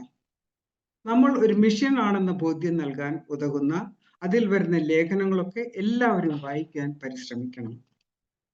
എല്ലാ ദിവസവും ഉച്ചയ്ക്ക് 2 മണി മുതൽ 3 മണി വരെ നടത്തപ്പെടുന്ന മിസിയോ മധ്യസ്ഥ പ്രാർത്ഥനയിൽ പങ്കുചേരാൻ ആഗ്രഹിക്കുന്നവർ അതായത് ഗ്രൂപ്പ് മെന്റേഴ്സിനെ അറിയിക്കുക.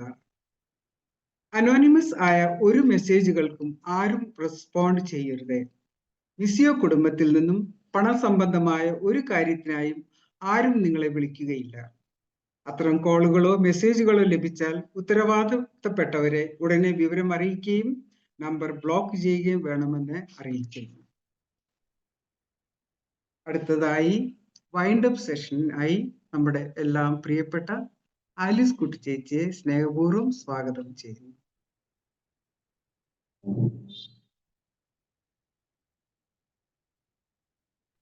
Thank you. ദൈവത്തിന് സ്തുതി. മിഷൻ സൺഡേയുടെ ആശംസകള് നമ്മൾ എല്ലാ കൊല്ലവും ഒരു ആഘോഷ ദിവസമായിട്ടൊക്കെ മാത്രം എടുക്കുന്ന ജോയ് പിതാവ് നമ്മളോട് പ്രത്യേകം സൂചിപ്പിച്ചു. നമുക്ക് ഇത് വെറും ഒരു ആഘോഷമായി പോകാതെ ശരിക്കും നമ്മുടെ ആ ഒരു മിഷൻ സ്പിരിറ്റ് കത്തിജ്വലിപ്പിക്കുന്ന ദിവസമാകട്ടെ അല്ലേ? നമുക്ക് നല്ല ഭംഗിയായിട്ട് ബീനയും മേരി സുദർശനും ടോജിയും പിതാവും എല്ലാവരും പറഞ്ഞതിലൂടെ ആ ഒരു നമ്മുടെ ദൗത്യം ശരിക്കും നമ്മുടെ ഈ ഒരു ഹോൾ കോഴ്സ് അതിൻ്റെ ഫോക്കസ് ഇന്നാ നമുക്കറിയാമല്ലോ. ഈ ദിവസങ്ങളിൽ എല്ലാവരും നല്ലോണം പറഞ്ഞിട്ട് കഴിഞ്ഞാൽ ഭംഗിയായിട്ട് പറഞ്ഞു. തുടക്കത്തിൽ തന്നെ പറഞ്ഞല്ലോ, അതായത് ദൈവ സ്നേഹത്തെ തുടങ്ങി കൊണ്ടുവന്ന് ശരിക്ക് ഇതിനു വേണ്ടി കർത്താവ് നമ്മളോട് ഏൽപ്പിച്ച ഒറ്റപ്പണിയായില്ലേ? പറഞ്ഞില്ലേ, ഞാൻ ഒത്തിരി കൽപ്പനകളും നമുക്കുണ്ട്. ഞാൻ നിങ്ങൾക്ക് അവസാനമായ ഒരു പുതിയ പ്രമാണം തരുന്നത്, ദ ന്യൂ കമാൻഡ്മെന്റ്, സ്നേഹത്തിന്റെ പുതിയ പ്രമാണം. അതനുസരിച്ച് ദ ഗ്രേറ്റ് കമ്മീഷൻ. ആ ഒരു ഈശോ പറഞ്ഞത്, നിങ്ങൾക്ക് പരസ്പരം സ്നേഹവും ഐക്യവും ഉണ്ടെങ്കിൽ അതുകൊണ്ട് നിങ്ങൾ എൻ്റെ ശിഷ്യരാണെന്ന് ലോകം അറിയും. ഒത്തിരി പ്രധാനപ്പെട്ടതാണ്. നമ്മളിത് ചുമ്മാ ഒരു പ്രസംഗം കേട്ട് അല്ലെ കുറച്ച് കാര്യങ്ങൾ കേട്ട് ഒരു 7 പോയിന്റ് പഠിച്ചു, അത് കാണാപ്പാടം പഠിച്ച് അങ്ങനെ പോകേണ്ടതല്ലെന്നും അങ്ങനെ ലോക സുവിശേഷവൽക്കരണം നടക്കില്ലെന്നും അറിയാമല്ലോ. ഞാൻ പെട്ടെന്ന് ഓർക്കുകയായിരുന്നു, നമ്മുടെ ജോൺ പോൾ രണ്ടാമൻ മാർപ്പാപ്പ നമ്മുടെ ഇവാഞ്ചലൈസേഷന്റെ പ്രത്യേക മധ്യസ്ഥനുമാണല്ലോ മിസ്സിയോയുടെ. പിതാവിന്റെ ചാക്രിയ ലേഖനം റെഡംതോരിസ് മിസ്സിയോ, രക്ഷകന്റെ മിഷൻ, തുടങ്ങുന്നത് തന്നെ ഈ 3-ാം സഹസ്രാബ്ദത്തിലേക്ക് നമ്മൾ പോകുമ്പോൾ രക്ഷകന്റെ മിഷൻ തുടക്കത്തിൽ തന്നെ നിൽക്കുന്നതായിട്ടാണ് കാണുന്നത്. വേദനയോടെ പറഞ്ഞിട്ട് നമ്മൾ പൂർവാധികം താല്പര്യപൂർവ്വം അതിനുവേണ്ടി നമ്മളെ തന്നെ അർപ്പിക്കണമെന്ന് ഓർമ്മപ്പെടുത്തുന്നുണ്ട്. 1975 പോളാറാമൻ മാർപ്പാപ്പയുടെ അപ്പസ്തോലിക് എക്സോർട്ടേഷൻ ഇവാഞ്ചലൈസേഷനെ കുറിച്ചുള്ള മെത്രാമ്മയുടെ സിനഡ് കഴിഞ്ഞിട്ട് നമുക്ക് തന്നിരിക്കുന്നതാണ്. അതിനകത്ത് പറയുന്ന 14ാമത്തെ നമ്പറിൽ പറയുന്നതാണ്, സുവിശേഷ പ്രഘോഷണം എന്ന പേരിൽ തർജ്ജമ ചെയ്തിരിക്കുന്നത്. The church exist to evangelise. സഭയുടെ അസ്തിത്വം തന്നെ ഇവാഞ്ചലൈസേഷൻ, സുവിശേഷവൽക്കരണം ലക്ഷ്യമാക്കിയുള്ളതാണ് എന്നൊക്കെ പറയുന്ന ഒത്തിരി കാര്യങ്ങളുണ്ട്. നമുക്ക് കാര്യങ്ങളെ ഈ ഒരു ഇന്നത്തെ ഇത് ശരിക്കും ഒരു പല പ്രാവശ്യം നമുക്കൊന്ന് കേൾക്കാം. അതിന് എന്ത് മനോഹരമായിട്ട് എല്ലാവരും പറഞ്ഞു വെച്ചതെന്ന് ഒക്കെ പറഞ്ഞു വെച്ചത് നന്നായി. പക്ഷെ ഇത് നമ്മൾ ജീവിതത്തിൽ കൂടെ ആക്കി കഴിഞ്ഞാൽ നമുക്കറിയാം. ഈശോ വന്നിട്ട് സ്നാപകയോഹന്നാൻ ചൂണ്ടിക്കാണിച്ചില്ലേ, ലോകത്തിന്റെ പാപം വഹിക്കും ദൈവത്തിന്റെ കുഞ്ഞാട്. ശിഷ്യന്മാർ 2 പേര് യോഹന്നാനും അന്ത്രയോസും കൂടെ പുറകെ പോയിട്ട് അന്ന് ഈശോയോട് കൂടി ചെലവഴിച്ചിട്ട് അന്ത്രയോസ് പോയി സഹോദരനെ വിളിച്ച് പത്രോസിനെ വിളിച്ച് കൊണ്ടുവരുന്നത്, ഫിലിപ്പോസ് പോയി നഥാനിയേലിനെ കൊണ്ടുവരുന്നത്, സമരക്കാരി സ്ത്രീയാണേല് ആ നട്ടുച്ചയ്ക്ക് വെള്ളം വരാൻ പോയ വെള്ളമില്ലേ, അവിടെ നിന്ന് ഈശോയെ തിരിച്ചറിഞ്ഞ് ഈശോ പറഞ്ഞ്, നിന്നോട് സംസാരിക്കുന്ന ഞാൻ തന്നെയാണ് അവൻ മിശിഹ എന്ന് പറഞ്ഞപ്പോൾ എല്ലാം ഇട്ടിട്ടൊരു ഓട്ടം ഓടി ആ നാടിനെ മുഴുവനും ഈശോയുടെ പക്കൽ കൊണ്ടുവന്നൊക്കെ നമുക്കറിയാം. പിന്നെ പത്രോസിക പറഞ്ഞതൊക്കെ അവർ ആവർത്തിച്ച് പറഞ്ഞു ഇല്ലേ, ഞങ്ങൾ കണ്ടതും കേട്ടതും അനുഭവിച്ചതും ഞങ്ങൾക്ക് പറയാതിരിക്കാൻ പറ്റില്ല എന്ന് പത്രോസിക പറയുന്നു. യോഹന്നാന്റെ ലേഖനത്തിൽ പറയുന്നത് തുടക്കം അങ്ങനെയാ തുടങ്ങുന്നത് അല്ലേ? ഞങ്ങൾ കണ്ടുകൊണ്ട് കേട്ടതും കൈകൊണ്ട് തൊട്ടതും രുചിച്ചറിഞ്ഞതും സ്പർശിച്ചറിഞ്ഞതുമായ ജീവന്റെ വചനം നിങ്ങളോട് പറയുക. എന്തിനാ? ഞങ്ങൾക്കുള്ള ഈ ഒരു അനുഭവം, ഒരു കൂട്ടായ്മ, തുല്യത്തിലുള്ള കൂട്ടായ്മയിൽ നിങ്ങൾക്കും പങ്കുകൊള്ളാൻ വേണ്ടി ഞങ്ങളിത് പറയുക. എന്നിട്ട് നിങ്ങൾ അങ്ങനെ സന്തോഷിക്കുന്നത് കണ്ടിട്ട് ഞങ്ങൾക്ക് സന്തോഷിക്കാൻ. ശരിക്ക് ഈശോ ഇങ്ങോട്ട് വന്നത് തന്നെ നമുക്കറിയാം, അവർക്ക് ജീവൻ ഉണ്ടാകാനും സമൃദ്ധമായി ഉണ്ടാകാനും. എല്ലാ മനുഷ്യരും രക്ഷ പ്രാപിച്ച് എല്ലാ മനുഷ്യരും ഈ ജീവന്റെ സമൃദ്ധി അനുഭവിക്കണമെന്ന് ആഗ്രഹിക്കുന്ന ദൈവം തന്റെ ഏകജാതനെ ഇങ്ങോട്ട് വിട്ടത് സകല മനുഷ്യരും ഈ സുവിശേഷം അറിഞ്ഞ് വിശ്വസിച്ച് രക്ഷയിലേക്ക് വരാനാണ്. നമ്മൾ പറയാതെ എങ്ങനെയാ കേൾക്കുക? പൗലോസിന്റെ വാക്കുകളൊക്കെ നമുക്കറിയാമല്ലോ, സുവിശേഷം പ്രസംഗിക്കുന്നില്ലെങ്കിൽ എനിക്ക് ദുരിതം എന്ന് പറഞ്ഞ് വേദനിക്കുന്നില്ലേ? വിശ്വാസം കേൾവിയിൽ നിന്നും, കേൾവി ക്രിസ്തുവിനെ കുറിച്ചുള്ള പ്രസംഗത്തിൽ നിന്നാണ്. ഇതൊക്കെ പറഞ്ഞ് പലതിൽ നിന്നും നമുക്ക് മനസ്സിലായി. എവിടെയെങ്കിലും ഒന്ന് കാണാനും കേൾക്കാനും മേരി സുദർശനൊക്കെ പറഞ്ഞു കേട്ടില്ലേ? ശരിക്കും അവരുടെയൊക്കെ ആ ബാക്ക്ഗ്രൗണ്ടിൽ കർത്താവ് ഇവരെയൊക്കെ ഈശോയിലേക്ക് കൊണ്ടുവന്ന കഥ എത്രയോ പേരുടെ ചരിത്രങ്ങൾ നമ്മൾ കാണുന്നു, കേൾക്കുന്നു ഇല്ലേ? ശരിക്ക് നമുക്ക് അങ്ങോട്ട് എല്ലാം മറന്നിട്ട് ഇങ്ങനെ ഒന്ന് അർപ്പിതരാകാം. ശരിക്ക് ഈ ഒരു ഫോക്കസ് അത്രയേ ഉള്ളൂ.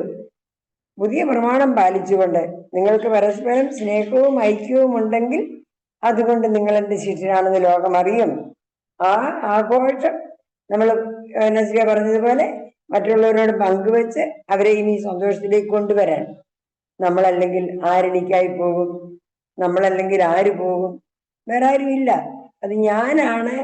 ഇത് തുടക്കത്തിൽ തന്നെ അവർ പറഞ്ഞല്ലോ, പിന്നീട് എല്ലാം സൂപ്പറായിരുന്നു കേട്ടോ, എല്ലാവരും ഭംഗിയായിട്ട് ചെയ്തു.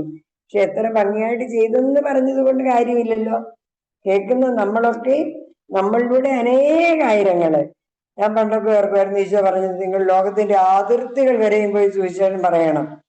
പരിശുദ്ധാത്മാവ് വന്നു കഴിയുമ്പോൾ ജെറൂസലേമിലും യൂദയായാലും സമറിയായാലും ലോകത്തിന്റെ അതിർത്തികൾ വരെയും, ലോകത്തിന്റെ അതിർത്തികൾ വരെയൊക്കെ എങ്ങനെയാ പറ്റുമെന്ന് ഇന്ന് ശരിക്കും ഇപ്പൊ ലോകത്തിന്റെ അതിർത്തികൾ വരെയുള്ള ഭൂലോകം നിറച്ച് ഗ്ലോബൽ പ്രോഗ്രാമാണ് നമ്മളിപ്പോ നടത്തിക്കൊണ്ടിരിക്കുന്നത്, ഇല്ലേ?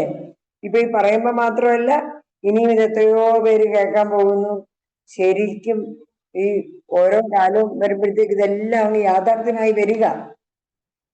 നമ്മളൊന്ന് വിശ്വസിച്ച പണ്ട് ഭർത്തയോട് പറഞ്ഞതുപോലെ, നീ വിശ്വസിക്കുമെങ്കിൽ ദൈവത്തിന്റെ മഹത്വം കാണും. So simple.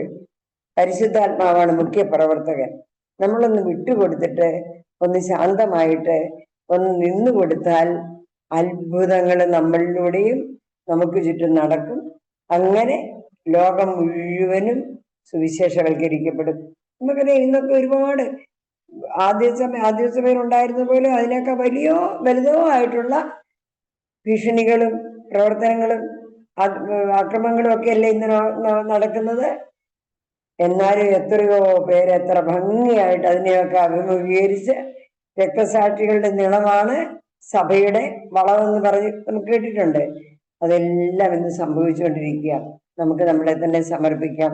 നമ്മളിപ്പോഴും അതൊക്കെ നമ്മുടേതായ വ്യക്തിപരമായ ആ ഒരു ലോകത്തിനകത്ത് നമ്മുടേതായ ചിന്തകളിൽ കിടക്കുന്ന അവിടെ നിന്ന് മാറിയിട്ട് ശരിക്കും ഈശോ നമ്മളെ ആരെനിക്കായി പോകും, ഇതാ ഞാൻ എന്ന് പറഞ്ഞുകൊണ്ട് നമുക്കങ്ങോട്ട് ഇറങ്ങാം.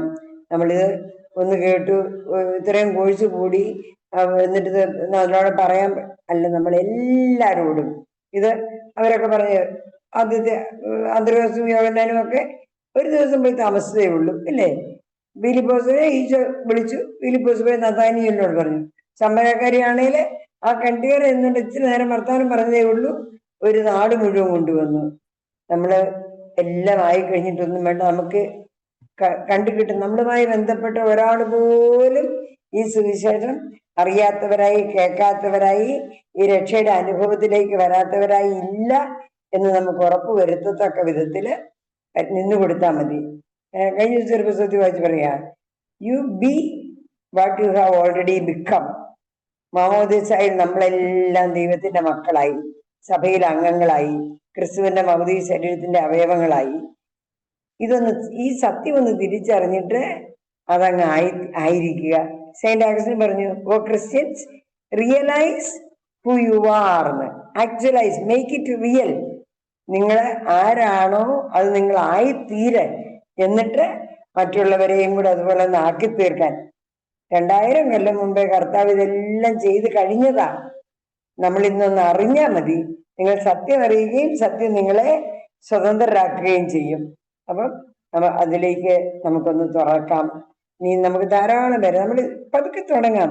ഈ ഇവാഞ്ചലൈസേഷൻ എന്ന് പറഞ്ഞത് നിങ്ങൾക്ക് പറ്റാവുന്നവരെയൊക്കെ, പറയാൻ പറ്റുന്നവരോട് നിങ്ങൾ പറയുക, അല്ലെങ്കിൽ ഇങ്ങനെ ഒരു കോഴ്സ് ഉണ്ടെന്ന് പറഞ്ഞ് അവരെ അതിലേക്ക് പ്രോത്സാഹിപ്പിക്കുക. റെസിഡൻഷ്യൽ കോഴ്സിലേക്ക് പറ്റുന്നവരൊക്കെ ഒന്ന് പങ്കെടുക്കുക, മറ്റുള്ളവരെ ഒന്ന് പ്രോത്സാഹിപ്പിച്ച് അതിലേക്ക് അയക്കുക. മധ്യസ്ഥ പ്രാർത്ഥന പ്രാർത്ഥിക്കാൻ പറ്റുന്നവർ അങ്ങനെ ചെയ്യുക. സാമ്പത്തിക സഹായം ചെയ്യാൻ വല്ലവരെയൊക്കെ സ്പോൺസർ ചെയ്ത് പറഞ്ഞു വിടാനോ, അല്ലെങ്കിൽ ഇത് ചെയ്തുകൊണ്ടിരിക്കുന്ന മിഷനെ നമ്മുടെ സമ്പത്ത് കൊണ്ട് സഹായിക്കാം. ഒരുപാട് സാധ്യതകളുണ്ട്. നാളെ മിഷൻ സൺഡേ ആണ്. മിഷൻ സൺഡേ നമ്മൾ ആഘോഷിക്കുമ്പോൾ ശരിക്കും നമുക്ക് നമ്മുടേതായ സ്റ്റാർട്ട് ബിഗിനിങ്, ഇല്ലേ? ഒന്ന് തുടങ്ങി കഴിയുമ്പോൾ പിന്നെ പരിശുദ്ധാത്മാവ് നമ്മളെ അങ്ങ് കൊണ്ടുപോയിക്കോളും.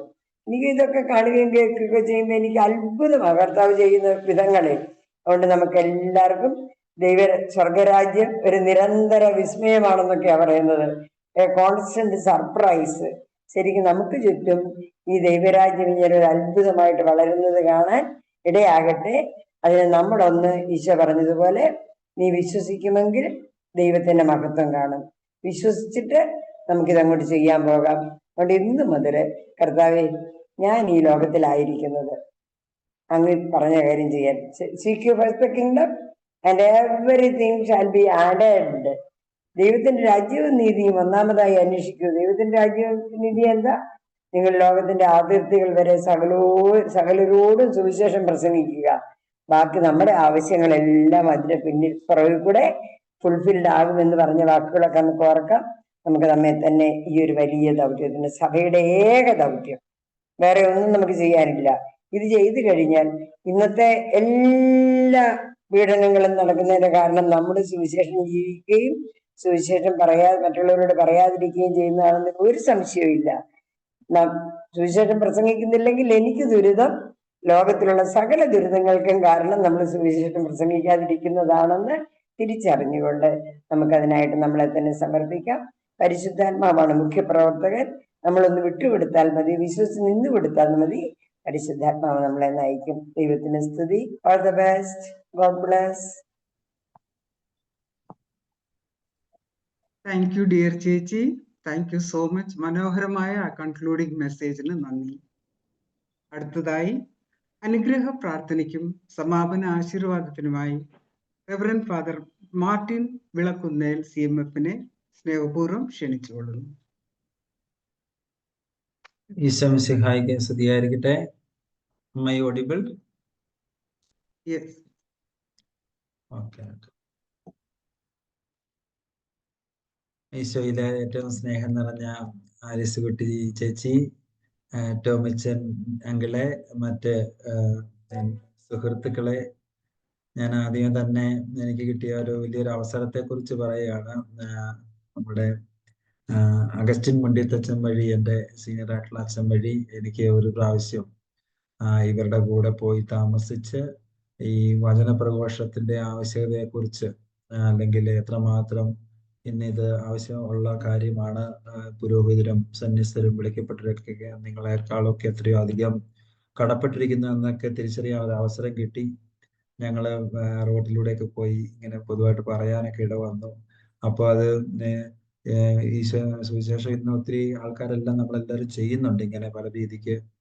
അതിനെല്ലാം ഡൈല്യൂട്ട് ചെയ്തൊരു സബ്സ്റ്റിറ്റ്യൂഷൻ എന്നൊക്കെയാണ് ഞാൻ ആ വാക്ക് ഉപയോഗിക്കുന്നത്. അതായത് പള്ളിക്കൂടങ്ങള്, സ്കൂളുകള്, ഹോസ്പിറ്റലുകള്, അപ്പം പുണ്യപ്രവൃത്തികൾ വെച്ച് സബ്സ്റ്റിറ്റ്യൂട്ട് ചെയ്യുന്ന ഒരു കാലത്തിലൂടെ കടന്നു പോവുകയാണ്. അതുകൊണ്ട് എന്താ വരുന്നതെന്ന് ചോദിച്ചു കഴിഞ്ഞാൽ, പുണ്യപ്രവൃത്തികളിലൂടെ കർത്താവിനെ കൊടുക്കുക എന്ന ലക്ഷ്യത്തിലൂടെ തുടങ്ങിയതെല്ലാം അതൊരു എൻഡായിട്ട് മാറി.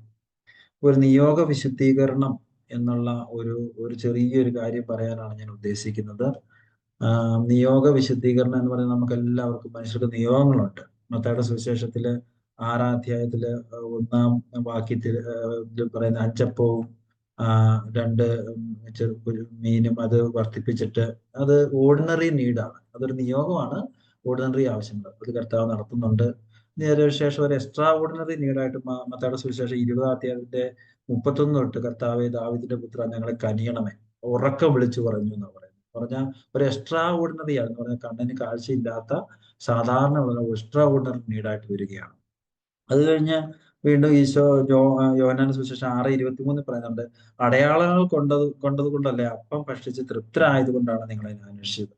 അപ്പൊ മനുഷ്യന്റെ നിയോഗങ്ങൾക്കെല്ലാം ഒരു വിശുദ്ധീകരണം വരാത്ത മേഖലയാണ് ഈ ലെവലിലുള്ളത്. നമ്മുടെ ordinary need, extra ordinary need, ഇതൊക്കെ ഇങ്ങനെ ചോദിച്ചുകൊണ്ടിരിക്കും.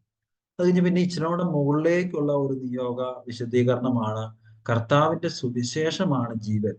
കർത്താവിന്റെ സുവിശേഷത്തിലാണ് ഈ ലോകത്തിലും അതിനുശേഷവുമുള്ള കാര്യങ്ങളുള്ള എക്സ്ട്രാ ഓർഡിനറി നീഡിനെയും സൂപ്പർ നാച്ചുറൽ എക്സ്ട്രാ ഓർഡിനറി നീഡും നമുക്ക് വേണേൽ പറയാം, അല്ലെങ്കിൽ എസിസ്റ്റൻഷ്യൽ നീഡും നമുക്ക് പറയാം. അപ്പൊ അതങ്ങനെ വന്നു കഴിയുമ്പോൾ ഇപ്പൊ നമ്മൾ ഒന്നാമത്തെ ദൈവസ്നേഹം, പാപാവസ്ഥ, യേശുവിലെ രക്ഷകൻ, വിശ്വാസം, മാനസ പരിശുദ്ധാത്മാവ്, കൂട്ടായ്മയിലുള്ള ജീവിതം, ഇതിന് സുവിശേഷ പ്രഘോഷം. അപ്പൊ ഈ പറഞ്ഞ കാര്യങ്ങളിൽ വരുമ്പോഴത്തേനും നമുക്ക് ഈ ഈശോയുടെ അവസാനത്തെ ഒരു സമയത്തും പത്രോസിനെ ഇങ്ങനെ ഒരുക്കി കൊണ്ടുവന്നിട്ട് ചോദിക്കുന്ന ഒരു ചോദ്യമുണ്ട്. അത് യോഹന്നാൻ 21-ലാണ് 3 പ്രാവശ്യം ചോദിക്കുന്നു. Do you love me? നീ എന്നെ സ്നേഹിക്കുന്നുവോ? നീ എന്നെ സ്നേഹിക്കുന്നുവോ? അപ്പൊ ആ ഒരുക്കത്തിന്റെ പൂർത്തീകരണത്തിൽ നീ എന്നെ സ്നേഹിക്കുന്നുവോ എന്നുള്ളതാണ് കത്തോലിക്കാ സഭയില് നമ്മൾ ഓരോരുത്തരോടും ഉള്ള ചോദ്യം.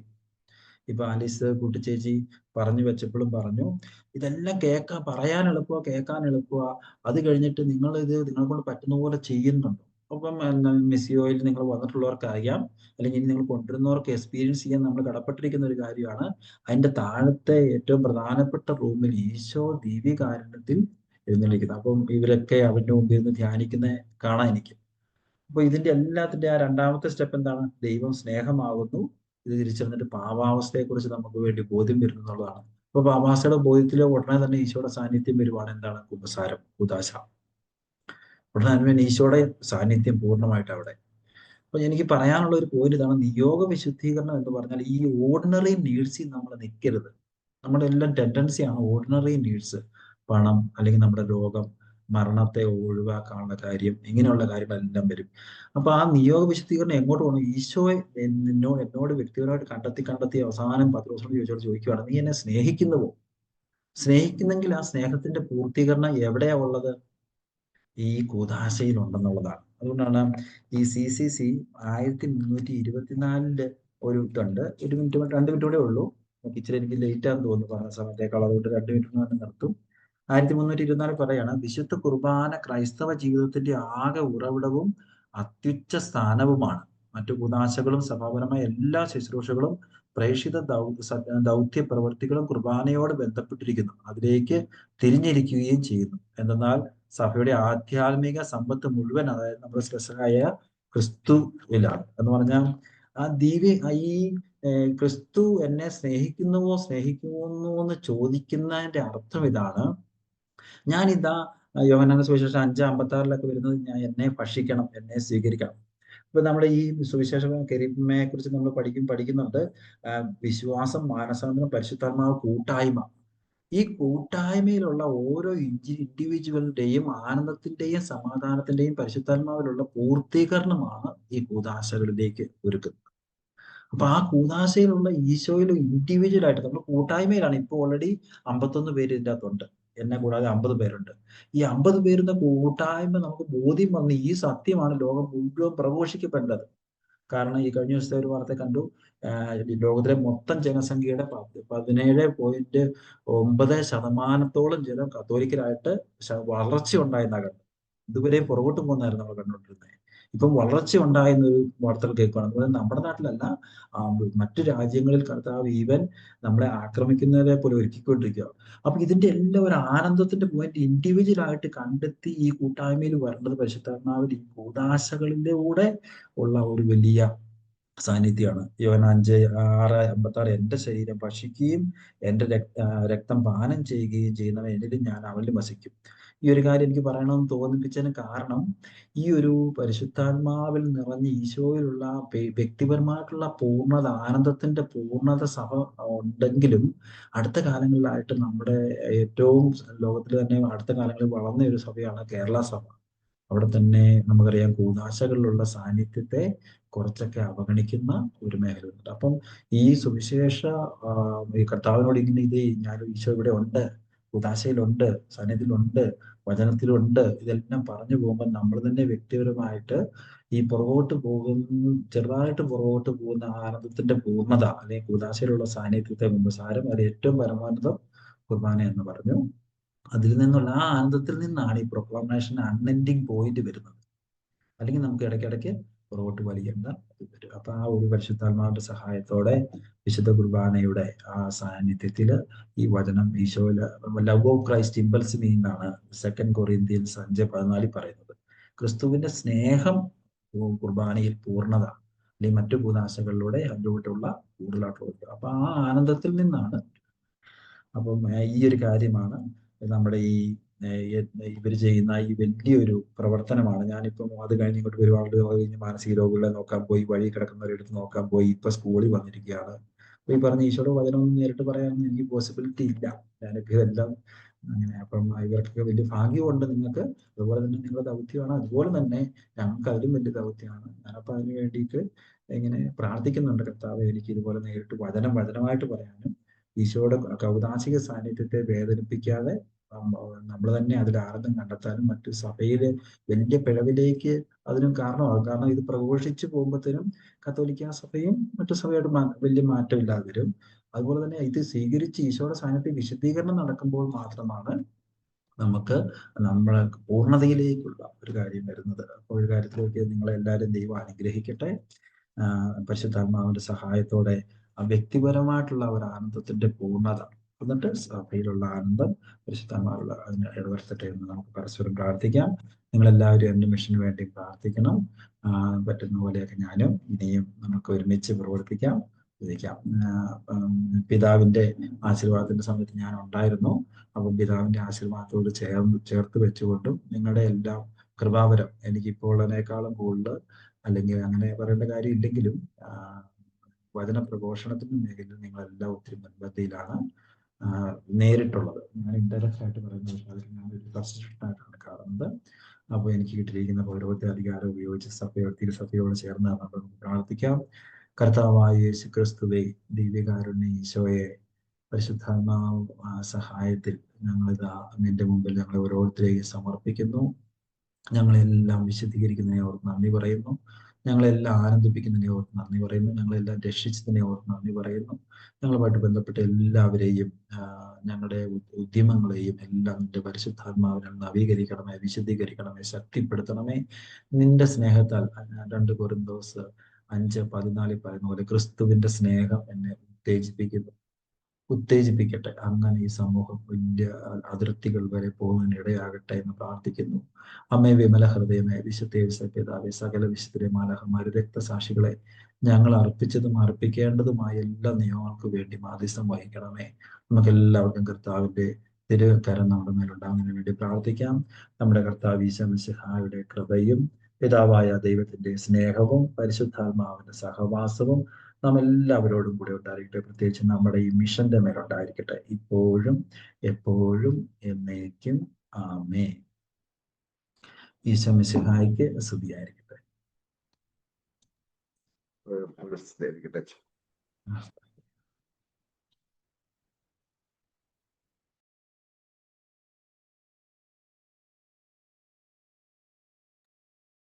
അച്ഛന്റെ പ്രസൻസിനും മെസ്സേജിനും പ്രാർത്ഥനയ്ക്കും ബ്ലെസ്സിങ്ങിനും എല്ലാം സ്നേഹത്തിന്റെ ഭാഷയിൽ നന്ദി അറിയിച്ചു കൊള്ളുന്നു. താങ്ക് യു അച്ഛ.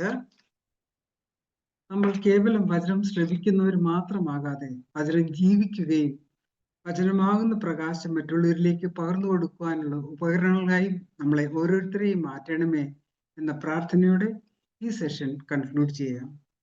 ദൈവനാമത്തിന്റെ മഹത്വം ഉണ്ടാകട്ടെ. ദൈവം നമ്മളെ എല്ലാവരെയും സമൃദ്ധമായി അനുഗ്രഹിക്കട്ടെ. സമാപന ഗാനത്തിനായി ജോബിയെ സ്നേഹപൂർവ്വം ക്ഷണിച്ചുകൊള്ളുന്നു. Thank you all very much. Good night. നന്ദി നന്ദി എൻ ദൈവമേ, നന്ദി എൻ യേശുപരാ,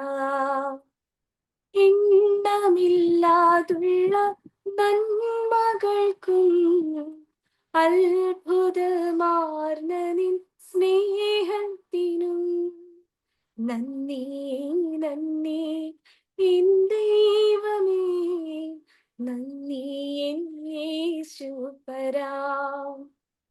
പാപത്താൽ മുറിവേറ്റ എന്നെ നിന്റെ പാണിയാൽ ചേർത്തണച്ചുവല്ലോ. കൂരിരുൾ താഴ്വരയിലുമെന്റെ പാതയിൽ ദീപമായി വന്നുവല്ലോ. നന്ദി നന്ദി എൻ ദൈവമേ, നന്ദി എൻ യേശുപരാ. ജീവിത ശൂന്യതയിൻ നടുവിൽ നിറവായ അനുഗ്രഹം ചൊരിഞ്ഞുവല്ലോ. നന്ദി